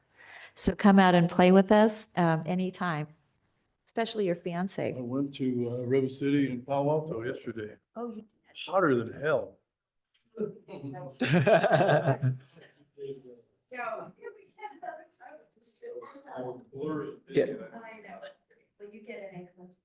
Yeah, that's very nice. Are there any other comments from the committee? One thing I'm inclined to go with the proposal too. And one thing I do want, as Interwest and Magical Playground work together, to keep cognizant of is the survey feedback we have heard already from residents. And if possible, just to incorporate those ideas into it. Because I think when we bring it back to the community, if those comments are brought into the new Magical Playground design, there'll be much more, I think the current residents will be happy to approve that more likely than one that's completely different than what they've already said they'd like to see. Residents from change.org, so those are new voices that will. Yeah, if they have, if they are current residents and they have had specific feedback that we try to incorporate that whenever possible. Yeah. So do we need a motion, or do we have consensus, or how do we do this? This is kind of a weird. I think we have enough consensus and. Okay. Yeah. So, and then when we hear back in September, I'm wondering, do we need to have an open house or something where we invite maybe a larger community member and the committee in to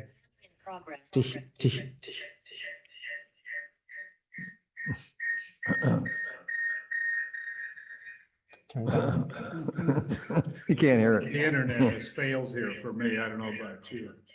So I was trying. Okay, so because we're going to have to collect some feedback from the community in terms of the two designs, because one is our feedback when we look at the two designs, which ones we like and maybe some tweaks, but also from the community, we want to hear from them too, because Well, I disconnected because I disconnected the phone because of the echo. Robert disconnected the phone because of the echo. Are we back? You'll have to get back. Yeah. If you can turn on your sound, so it I doesn't. think it's down. No, I disconnected the phone. Oh, I Yeah, see. he disconnected the Which phone. one's down? We all got disconnected from the Zoom, so I got disconnected the same time as Walt did. Okay. I think we have agreement here. I don't quite understand what we're doing. Okay, Okay, so Magical Bridge is going to give us a proposal No, for the design? no. No. They are going to work with Interwest to provide a concept drawing that will come back to the committee. Okay, so they will do the design, but it'll be with Magical Bridge's information and knowledge about doing a kids' playground. Is that right? Close enough. What? Close enough. No, it's not close enough. Are they going to enter? They are going to work with Interwest to prepare a conceptual design. Okay, so it would be Yes. acceptable to Magical Bridge. Magical Bridge will develop the concept. Okay, then the next thing that has to be done is somebody has to draw the things that need to be done to build it. No, but first. Okay, first, we're going to get the concept. The concept will come back to the committee. Yeah, I'm to re- presuming the concept will get approved. No, Af- well, no, the committee has two concepts that it has to assess. Oh, Well, no, Okay. you've just decided to go with a modification of option two. That will be one, and the second one will be the one that gets developed between now and September. And you'll evaluate them and decide what you like, or combine them, or do whatever you want. okay. okay. Speaking of which Rick kind of reminded me of, are there any tweaks to the Interwest concept that they've kind of put together all the feedback that we have? Or are we pretty happy with that? We'll take that to September and evaluate against the Magical Bridge Playground proposal, and then compare the two and see which ones we like, something like that. Sounds good? I would say, I mean, I'm asking everyone, but I don't know that we want Interwest to spend necessarily any more time and money on the concept that I hate to predict, but is less likely since we've all approved for Magical Well, Bridge.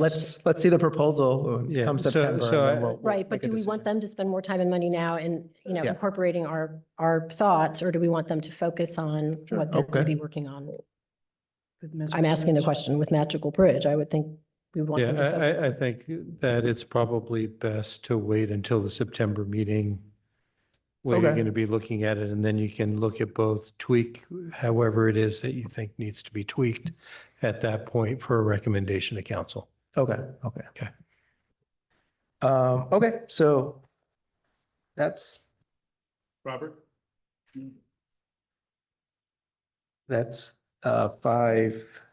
5D. Why don't we move to a less contentious project, 5E? Pickleball. That'll be easy. Thank you all for coming. You're all welcome You're to welcome stay to and comment on talk about pickleball. pickleball. You want? Okay. Thank you all for coming. Yeah, thank you.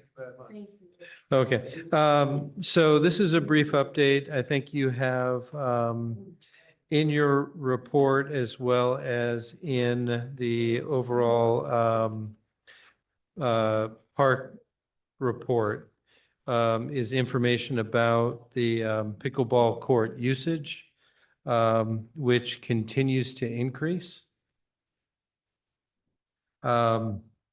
And so for the month of June, we've gone up to 124 hours of usage from 84 and a half hours the previous month in May. So we are seeing a steady increase in pickleball court usage.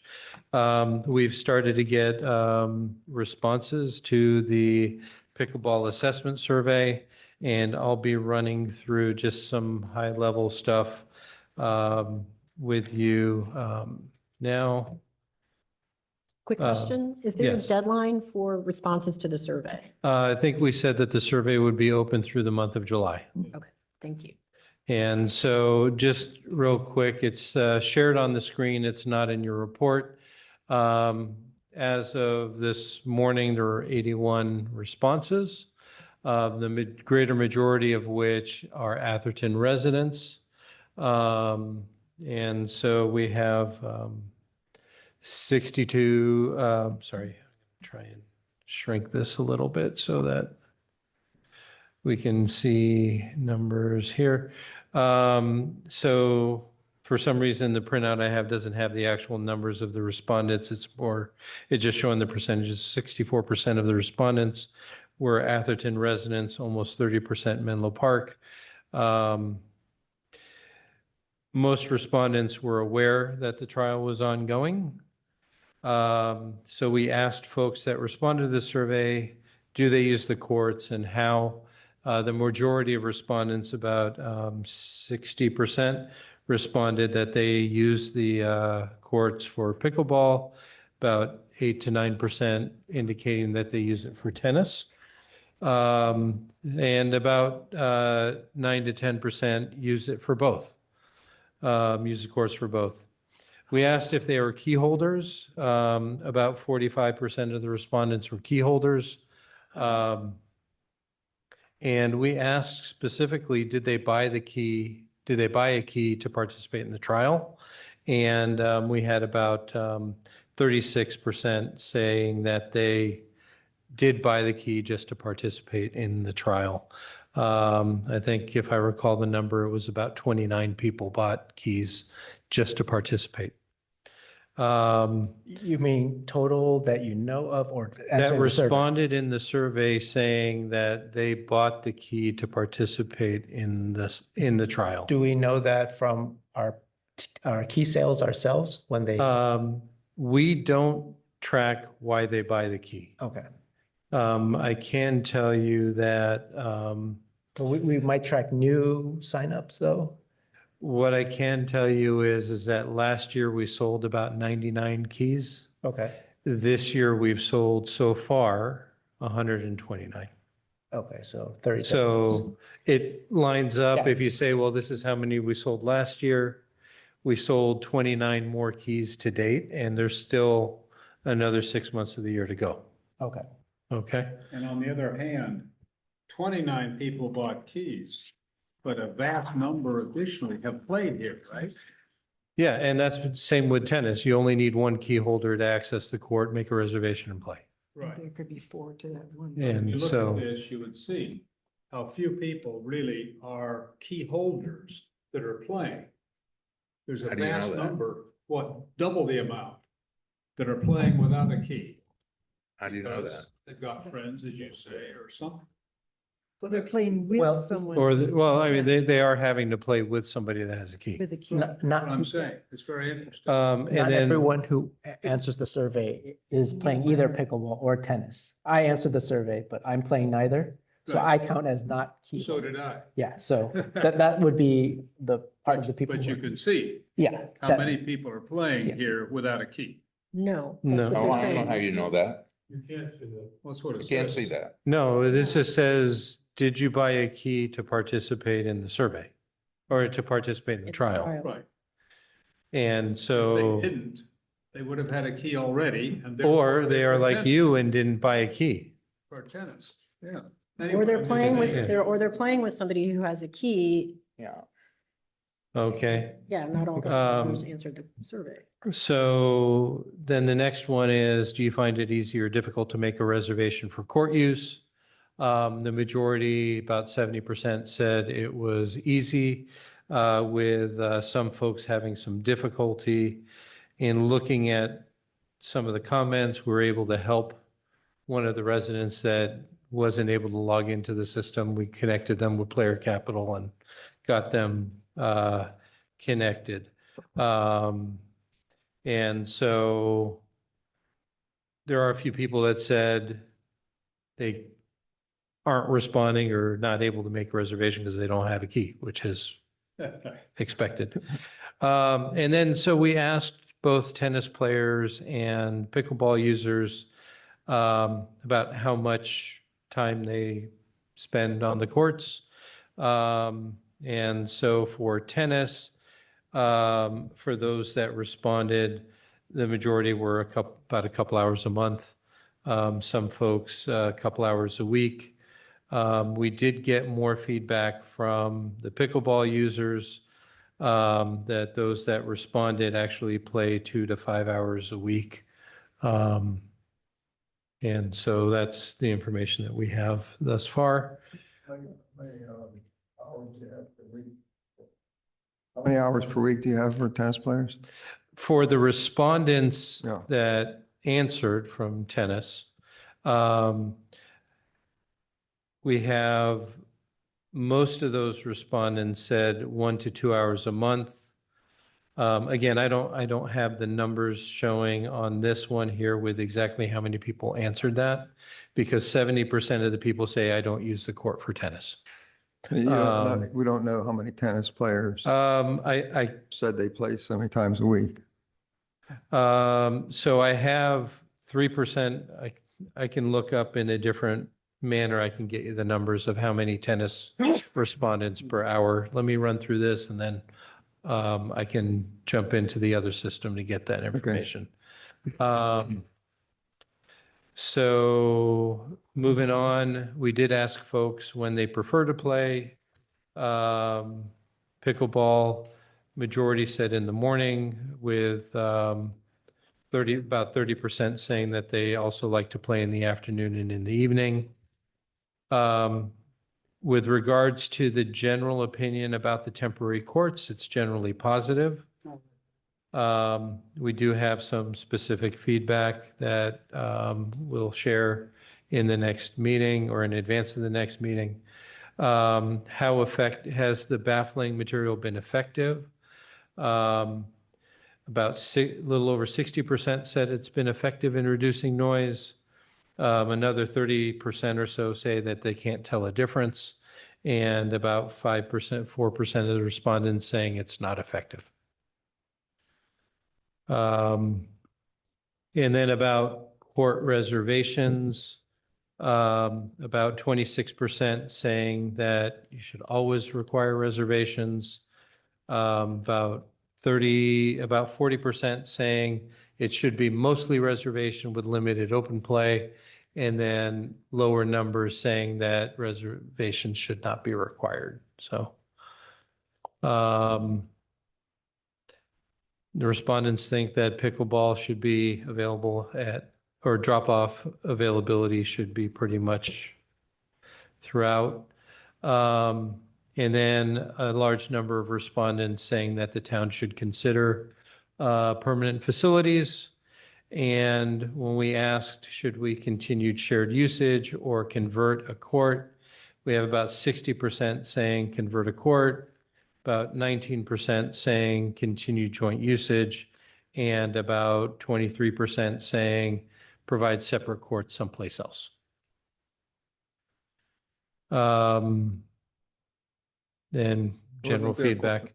Wasn't there a question also about where we could put courts? Yeah, so that was in the specific response about if we were to put it, where should it be? We have about 23 different responses.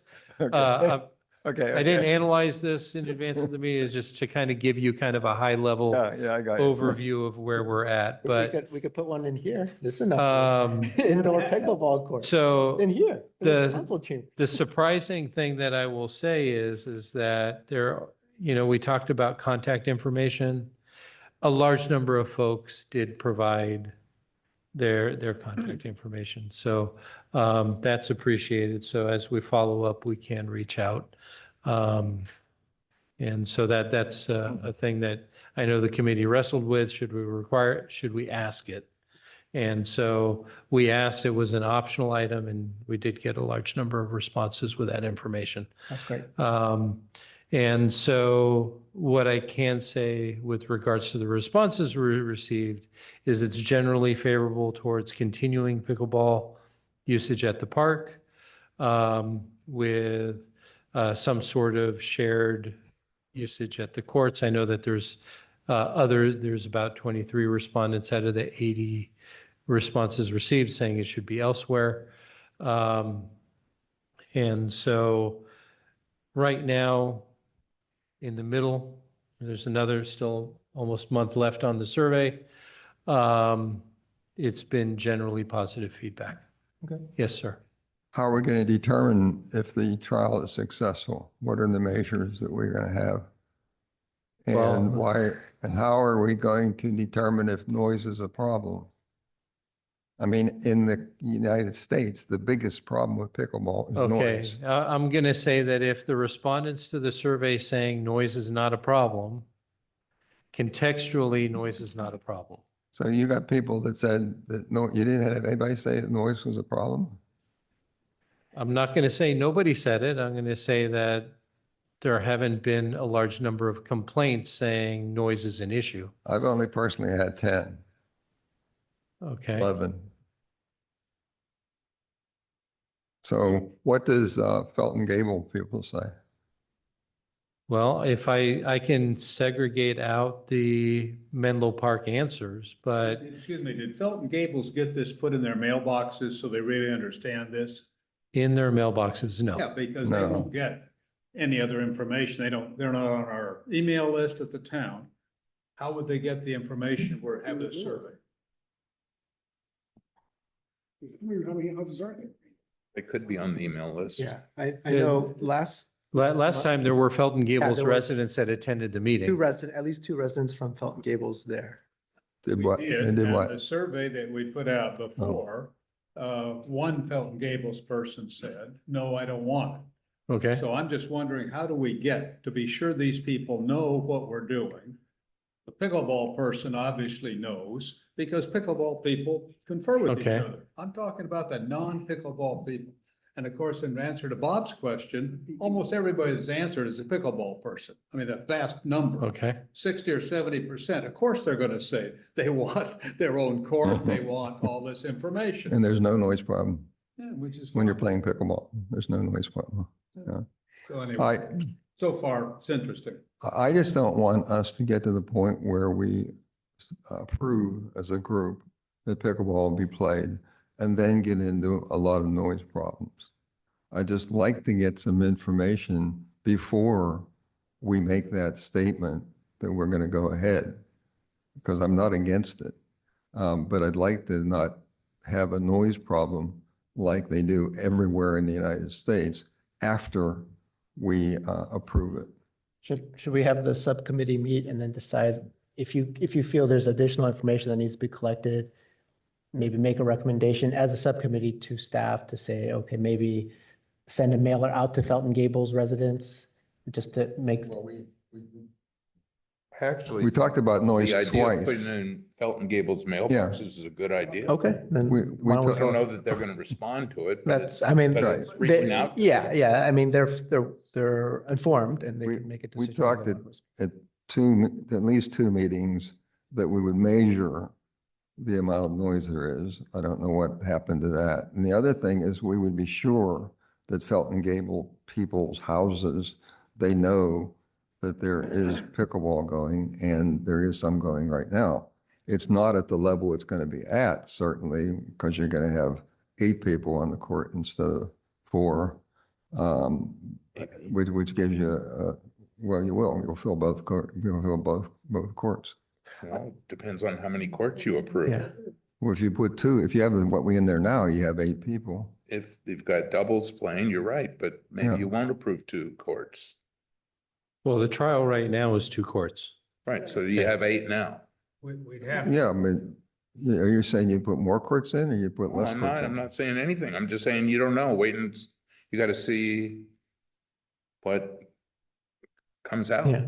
Okay. Yeah, I thought we Well, had- my only point is that I think that we should have some way of saying, what is the noise issue? And maybe at Felton Gables, there's no noise. We That'd be had a great. question on noise. Hmm? We had a question. We on had noise. questions on noise. Yeah.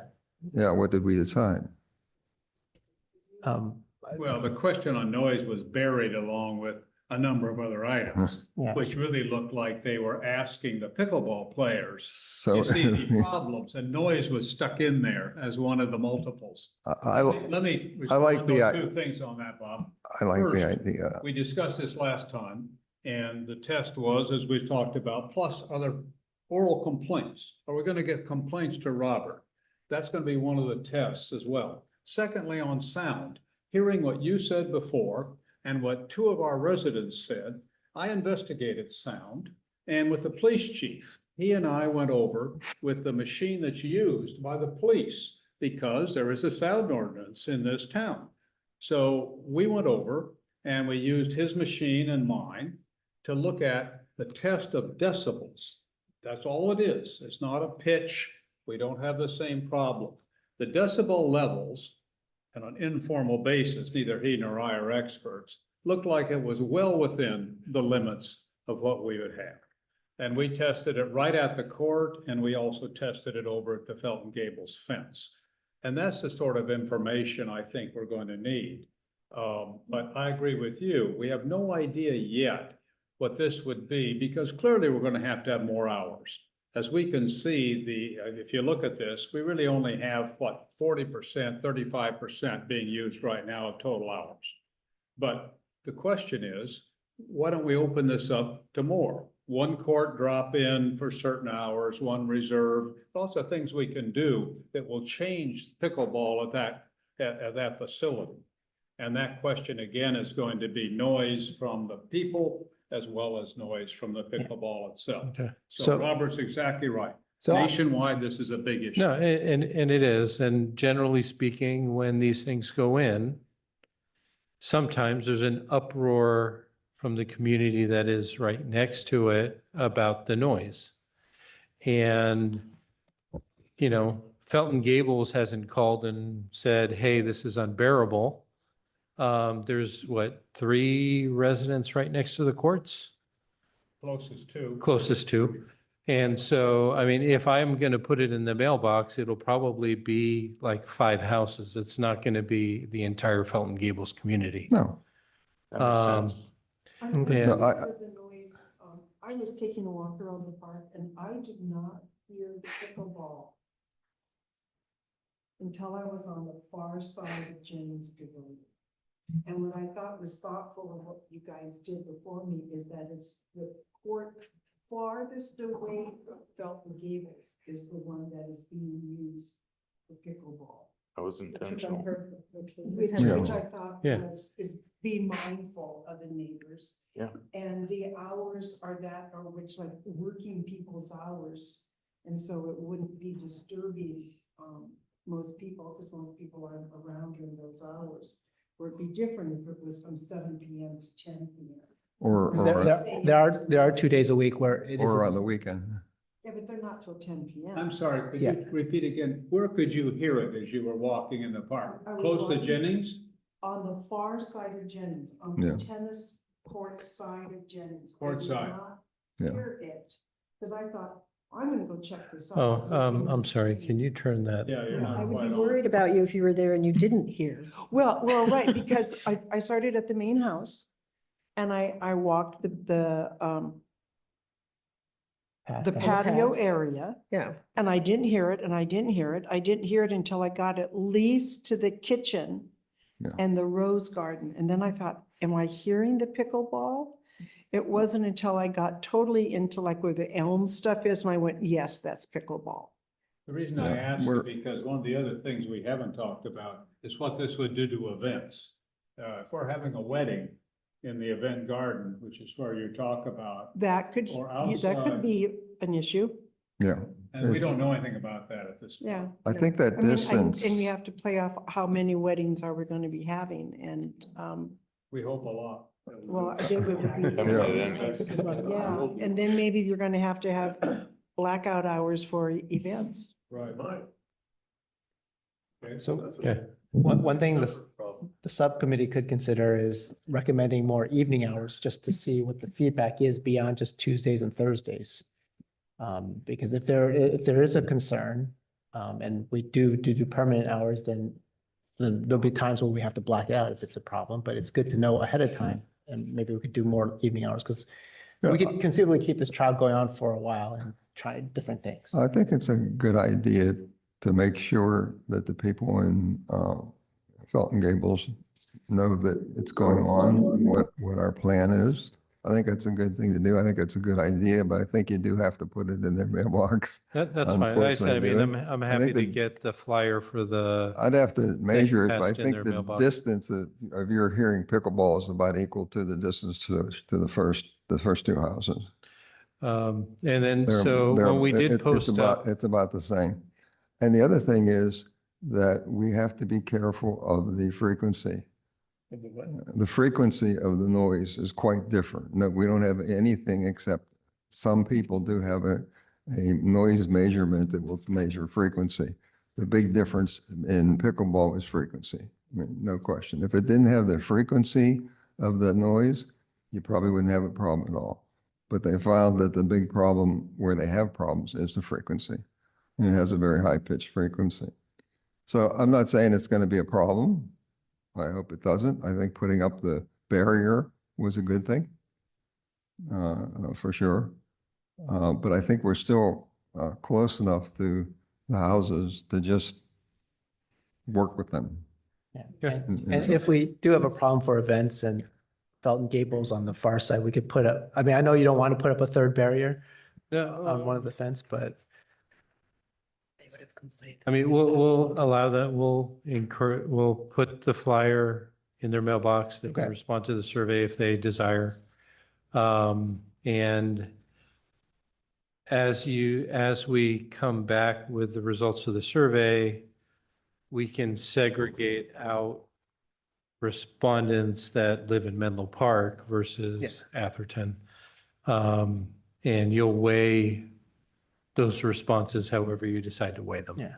So I'm hoping for our September meeting, the subcommittee will have some recommendations for the full committee on what to do next. Because the survey will end by end of July, so you guys will have like, Well, it's going to be ongoing it'll be until. ongoing, okay. What we've already said is, tennis players get used to it. Okay, that's what we've said. Yeah. Okay, because that's where most of my complaints are from. Well, I say the tennis players are encouraged to fill out the survey as well. And I think I put the flyer on the gates of a couple of adjacent courts. What's that? I talked to a number of them, 3 or 4 or 5, and they didn't fill out anything. So I don't know if they're not getting the survey or don't know what they're doing. Well, there was a flyer that I put up on a couple of the fence, right near the entry to the tennis courts. They're up. I think we have to expect that tennis players are gonna have to hear the sound. That's just a given. So my view of the thing is getting used to it. Well, but I think that you should also get whatever information you can from the tennis players Yeah. and transfer that information into here. The only people that are really motivated to fill out the flyer are those of us around this table and pickleball players. That might be And, right. you know, anybody else, I mean, we should encourage others to do it. I but- mean, if there was a bona fide problem, Throw in, I think tennis Mike. players who do have complaints would be motivated to fill out the survey as well. And But So I then don't- They're more interested in playing tennis, I think. Yeah, they put it on. I'll have to. Robert, microphone. I'll have to ask them why they didn't send out the survey, why they didn't do the survey. You know, if you're so concerned about it, you're telling me you're concerned about it, but you It's didn't do the it's a survey. QR code, right? Yeah. So do the survey. When they're on the court, when you see them on the court, point them to the QR code. That's- Just point your phone at it. Point them to where? The survey's on one of the on the walls of the tennis courts. Oh, it The is. thing to do is Okay. to draw it to Michael's attention. Yeah. Because many of those people playing are obviously. Yeah, well, Michael's aware. Yeah, Michael could get his people to fill it Yeah, out. yeah. Then you get, well, if he makes it negative, he doesn't get more money. So he's got a little bit of Yeah. a problem between being okay with it So- and not being okay with it. He doesn't want to go against the city. Okay, I'm going to add one other thing that the committee should be thinking about as this progresses.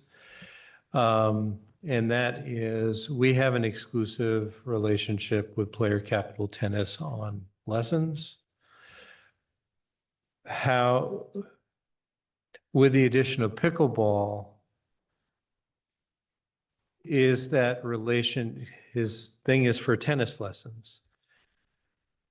What exclusivity, if any, he should be afforded on pickleball? And if so, what are the limitations on his use of the limited courts that we have? So just something to think about. Well, the question came up as to whether he would teach pickleball. He's already started. His answer was yes. Yeah, No, so but- he started teaching. My The pros that the- the pros that he has have an easy time teaching pickleball. I mean, that is, that would be one of their So easier. what I'm getting at is the addition of a new sport at the courts.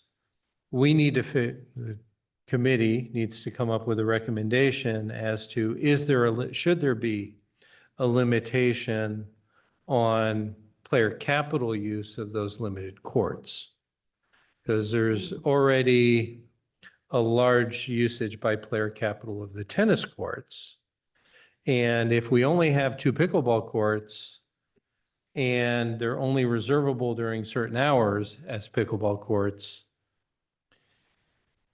I don't think we want to be in a position where there's no availability because they're being used by player capital for pickleball lessons. Well, they haven't during the trial, and I don't really see any reason that they have to use. Well, I've seen instruction on the courts, though, a couple of for- times for that I've gone tennis? by there. For tennis? No, pickleball. Yes, so. No, what I'm getting at is that if we only have 2 pickleball courts, we shouldn't have, it's a recommendation for you guys to think about. We shouldn't have player capital occupying both courts for lessons. Oh, I see what you're saying.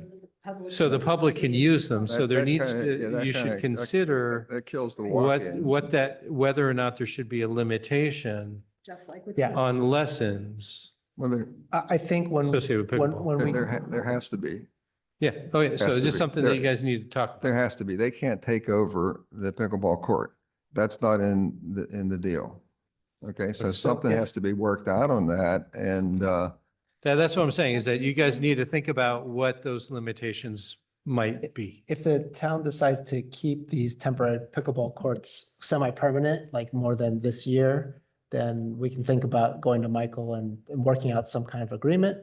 If the town decides to build permanent ones, we can get Michael's input in terms of how much business he thinks he's going to have, and that if he needs a court reserved just for himself, we add one to what we think our residents will be using. have him teach pickleball on one of the tennis courts that he has to block out, which he blocks out about 70%. right now. Yeah, I mean, and that's, I'm gonna say, I mean- part of this conversation I mean, is, all you need is 2 nets, and they're very inexpensive, and having them Yeah. use that on one court and take one of his own courts that he already is using for pickleball. Done. I mean, that's a possibility that you can recommend to restripe an additional court. Okay, Okay. so okay. I was just saying, these are Fine, just yeah. items for you to think about as this progresses. Okay, so that Okay. covers the Anything, update on pickleball. we go to Brightview? Brightview, you have their quality assessment report included in your package. Excuse me, Robert, let's go back for a second, pickleball. Why can't we get access to these results like we used to? When the last survey took place, we could get real time looking at the survey. results. I don't think we provided real-time information on the last I one. remembered we did because we get it in time, but that may have been one of the others. But would you please, at the end of July, send that out as soon as possible? I'm gone almost all of Okay. August. We have a meeting right after that when I get back in September. Okay, so. Please don't wait to just put. No, it no, no, back. that's fine. This was just an update. I think that we will be setting up a couple of pickleball subcommittee meetings, and I will provide full information even in the interim as we approach that meeting, so that you'll have full results associated with the survey, so that the subcommittee can review and discuss them. Okay, well, that would be early August if we got the full results, but I think everybody should get the full results in early August. Okay. Enough time, because when we're dead in August, it's for good reason. People are gone. Mhm. Then we're gonna have the immediate problem with the playground in September, and we're gonna have this. So the Okay. more lead time you can give on information rather than just the 5 days before would be great. Heard. And the survey is indefinite, you said it doesn't have an end, the survey doesn't have an end Well, time. the committee discussed having it end at the end of July. Okay, and so that's the current. That's the current Okay, plan. yeah, so that's a perfect time. So to once send the it's results. done, the full results will be finalized and distributed. Okay, great. And even if Okay. you didn't, even if you left open, that's a Yeah. good period of time. Let's see the results. We No can. reason not to leave it open in August too. I agree with that. All Okay, right. where are we? Brightview. Brightview. So you have their quality assessment report. I will note that in their previous report, there was an issue that they advised us of with regards to an irrigation main line that crosses the back parking lot. That water was coming out of the ground. Our initial thought was it may have been associated with the patchwork in that rear parking lot. But that main line is, I think, 4.5 feet down, so I don't think it was necessarily directly associated with it, but it did happen at a joint between pipes. Okay. That repair happened today. Was that leak near a fence? No, it No. was leaking in the middle of the parking lot. Water Oh, in the was, middle of the parking lot. water was Okay. coming out of the ground. Oh, okay, okay. And so that was repaired today by the circulation project contractor on a time and materials basis. Okay. So it's been repaired with mechanical couplings, so it won't happen again. Okay. So, and then we expect the paving of that area to happen next week. I just have Okay. one quick political comment on Brightview. I think the park looks better than it's looked in a long time. And I just can't be happy enough about what these guys have done in the last, how long has it been, a year and a half? Yeah. Something like Over a that. No, year, yeah. 2 years It's almost. been 2 years? Yeah. Well, I think they're doing a fantastic job. So give them kudos, props to whoever's in charge. So you and everybody else. Robert. Thank you. No, I'm going to say that we do have a couple of guys that are there every day during the week. And they are,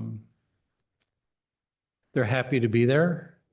And it's evident by the way that they work. Okay, good.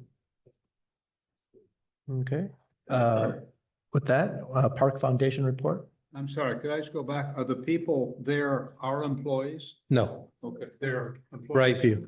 Okay, We have 2 Brightview staff that are there Monday through Friday. I think from around 6:30 to 3, taking care of the various things. They are off for the holiday. The hottest days of the Thursday, year. Friday, Saturday, and Sunday. We are having MCE go through on Friday to empty trash and that kind of thing, so Okay. things don't accumulate too much. is MCE responsible? Answer to my question twice today for the Okay. playground and looking for broken things and so on? They are supposed to be doing some of those inspections, and ultimately responsible is the town and our maintenance manager. And so he's got various contractors that work for us that he manages. Okay, but who should be looking at it? to Will. Inspect it? Will? Okay. Well, Will should be coordinating it to make sure it happens. Well, but who would be looking at it if it's not Will? MCE? It had been MCE, yes. And so there are things that they missed. Okay, just so everybody knows, we must not question this because somebody has pointed out a lot of the problems we have there, broken straps on there and things like that. And Mr. Frederick has done a great job of spotting that. And obviously, we don't want the liabilities. Plus, Yeah. some of those will be solved, obviously, when we put in a new playground. But, no, that's a long time off. And I just want to get the system right because we've heard about some of the problems that may develop anyway with PIP or the other things. So anyway, okay, well, we know Will's just getting up to speed anyway. Only 3 Wills. He's busy. You have to turn on your speaker. We need 3 Wills. He's busy there. Because I'm at the park probably 3 days a week. And they are working hard. Who's the they? Will and the 2 Brightview guys, Yeah. they are there. No, I think the Brightview guys are, we're talking about a different issue here. Yeah, you're talking about the maintenance of things, but Exactly. and Will cannot be eyes everywhere every day. And I think that behooves us in the Parks and Rec Committee to be the eyes for Will. And I walk the park and that's why Will and I know Yeah, each other. no, I'm going to say that, and we encourage our, our I residents see to use SeeClick Fix to report issues so that we're aware of them. Yeah. And so it helps when people let us know that there's issues so that we can address them. Mhm. And Will has addressed them within 20 minutes to 24 hours. Good. Good. Yeah. And of course, we have the opportunity Yeah. with the landscape walkthrough to also Mhm. point out issues we find. I do have a complaint about Brightview. Okay, well, okay. That's more, because I see things through the eyes of a gardener Mhm. and, So either, I mean, you can bring those, yeah, I'll bring them to you. and- bring them to us and we'll take a look at it. Okay, Park Foundation report? Well, we haven't had a meeting since the last time, whatever, but I do have an update. I have arranged for scouts to redo the original gate that's up on the little berm next to the police chief's house, the old, and it's The exit gate? the original gate, and they're going to rehab it, paint it, clean it, paint it, redo the base is coming apart. And so they were looking for some Eagle Scout projects. So I said, good, free labor. So the Park Foundation will pay for the paint. And I haven't gotten approval from the Park Foundation yet, but I can do that. Okay. And we'll get approval from the Park Foundation for the paint and then whatever else you need to be involved with, Robert. I wanted to let you know, this is what we'd like to do. And if Okay. you could clear it with the powers that be, because the base is coming apart. Okay, if you can send an email, then Yep. we can I will. do that. Is this part of the big trellis thing that we've talked about replacing both the We entrance haven't- and the exit? That's the second part, was the lights that are down there. We're gonna get those fixed too, but we're gonna start with no, this is a big gate that's up on a berm next to Yeah, the so, police chief's so there's house. one, I think, I don't know if it's historic or not. It is. And so the concern that I need to check on is with it being a historic feature, if there's special things that need to be taken care of Okay. in terms of how it's done. Gotcha. Okay. Okay. Yep. Meaning that if it's historic, you got to be careful that you're not damaging pieces of that. Yes. And so I think we'd have to check with our. Well, the base was built sometime in the 70s when that was lifted up Yeah. and put there. The rest of the gate itself is in pretty good shape, but it needs a little caulking and filling and painting. It's getting. Yeah, so I mean, regular maintenance stuff is probably not a big deal. I just think that we just need to be careful with Correct. it being a historic feature. So if you would carry that Yep. for me. And If then you can send me I the will send email, you an then email. Yep. I can do that. All right, so also attached, you have your Park Division monthly report. And in there, it includes kind of where we are revenue-wise.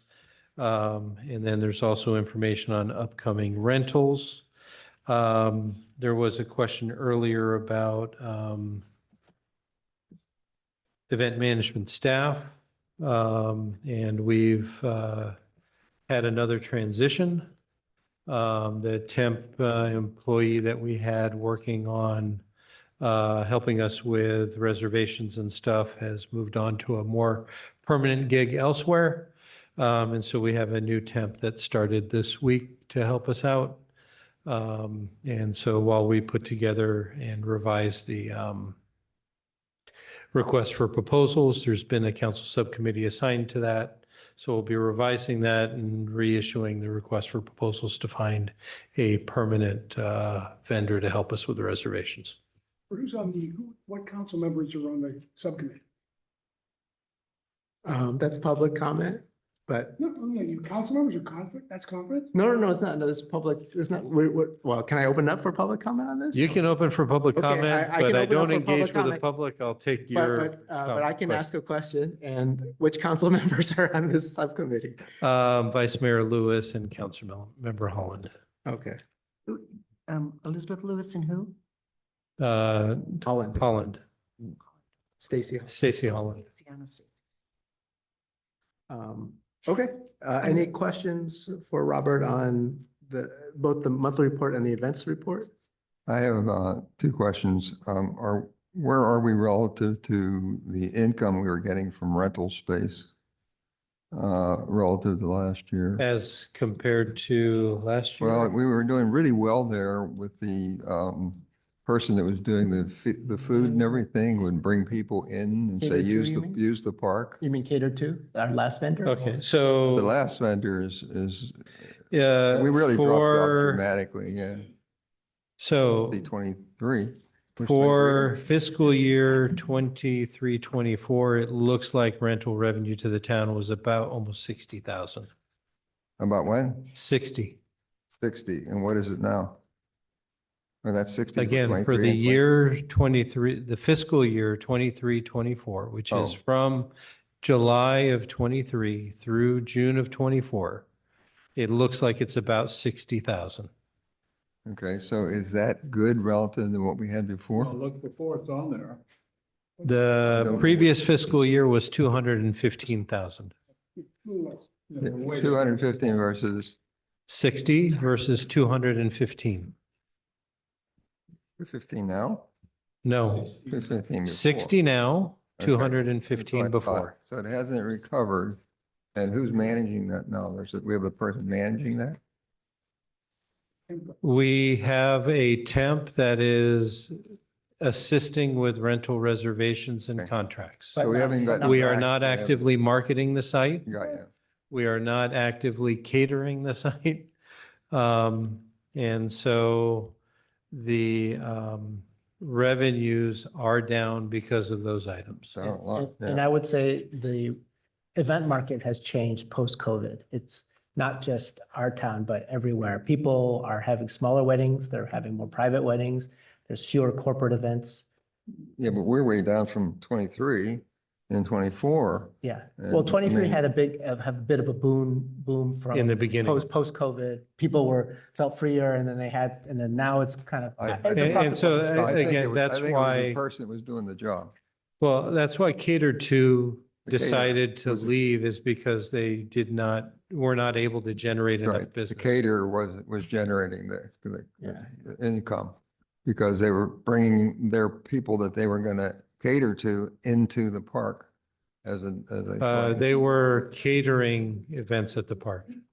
There were not boots on the ground for a while. It was a big surge after COVID. And then people piddled out. Is that why the person quit?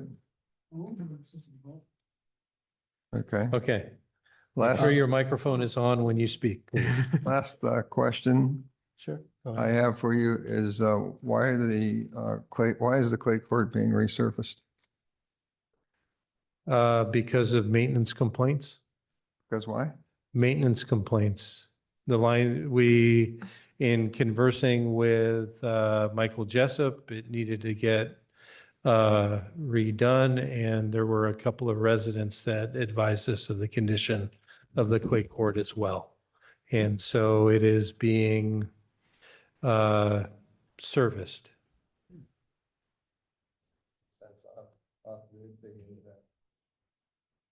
The problem with the court is the water can't get to Speaker on, being recorded. Problem is the water can't get to the court.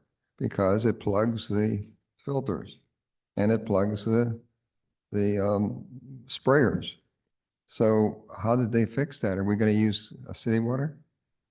Are we using what? We were using we were using well water. It had so much minerals in it that it plugged up the system. That's why we weren't getting water on the court and we were hand watering them. So now what are we going to do? We're going to use city water? No. I doubt it. Yeah. Okay, I'll find out. Thanks. Okay, 7D, any individual committee member comments? I do have one. I've been informed by the new management analyst, that's a new employee in your team, right? No? Okay. That there's going to be a survey going out from the town and she wanted to collect feedback from our committee. If there's anything we want to put in this resident survey, anything we want to find out from residents that affect park and recreation. So I've asked if we can submit it. She's asked by end of September. We can't discuss it now because it's not agendized, but in September, this will be an agenda item. And I think we'll discuss it there. I've asked if we can submit it in the first week of October, simply because we want to discuss in September, finalize something and approve it in October. Just a general survey about. Yes, so, yes, this is the Atherton survey. It'll be I think all the residents will get it. This is the council sending it out. It'll be next year, so it won't be this year. But they want to collect from the committees, what do we want to find out? So if we want to find out something like a senior playground, or more senior programming, or maybe we have a park and recreation program like other towns do, although we are a small town, but maybe that's something we should consider, or joining with another town. So that might be something we ask residents if it's of interest to this committee. As I recall, the timing, it's going to be input in the fall, but nothing will go out until after the election. It's probably going to be a December or January issue. Yeah. So the one from us in the fall is the feedback from the committees. So Will we be able to see what else is being proposed? Because that could obviously mean we don't need to ask what other people are asking. I don't think we're coordinating with other committees. She just sent it to me. She wants the input. And I said, okay, let's bring it to the committee and ask them. So this is the townwide survey that is being managed through the city manager's office. And so it's the management analyst in the city manager's office that is reaching out to the various committees to get input as to critical items that should be considered to be included in that survey. Okay, so if we're going to discuss that in September, and we're also going to discuss the pickleball survey, we're also going to discuss the playground. Does the town have any sleeping bags available? So when we need to spend the night and. We'll also discuss stipends for how much time we're committing to this too. So we can add that too. The town has asked us to, if we don't have anything, we don't have to provide any feedback, but or you could just say, hey, Alex, you decide, and I'll work with Robert and the manager. I mean, there is another way to go about it, and that could be just send your stuff over to me. I can review it with the chair and the vice chair, distill it down and move it forward. Yeah, but this is an opportunity, if you have questions for the residents, to get answers so that we can then take that back and do something based on that survey. Yeah. Okay, that's. Probably, but we can discuss after the meeting. But do I have a motion to adjourn before it's July 4th on the East Coast? Okay, so moved. Okay. We're adjourned. Thank you. Where's Will? I don't know. Maybe he's on vacation. It is July 4th. Is sick. He's sick. Okay. Is the third person volunteer to be on our Pickleball or our No, our playground committee? Maybe Dorothy, was it? Or Bob did for our pickleball? pickle. Yeah. I don't know. I might. No, Dorothy and Frank are on the Yeah, Bob's on the playground committee with us too. You're on the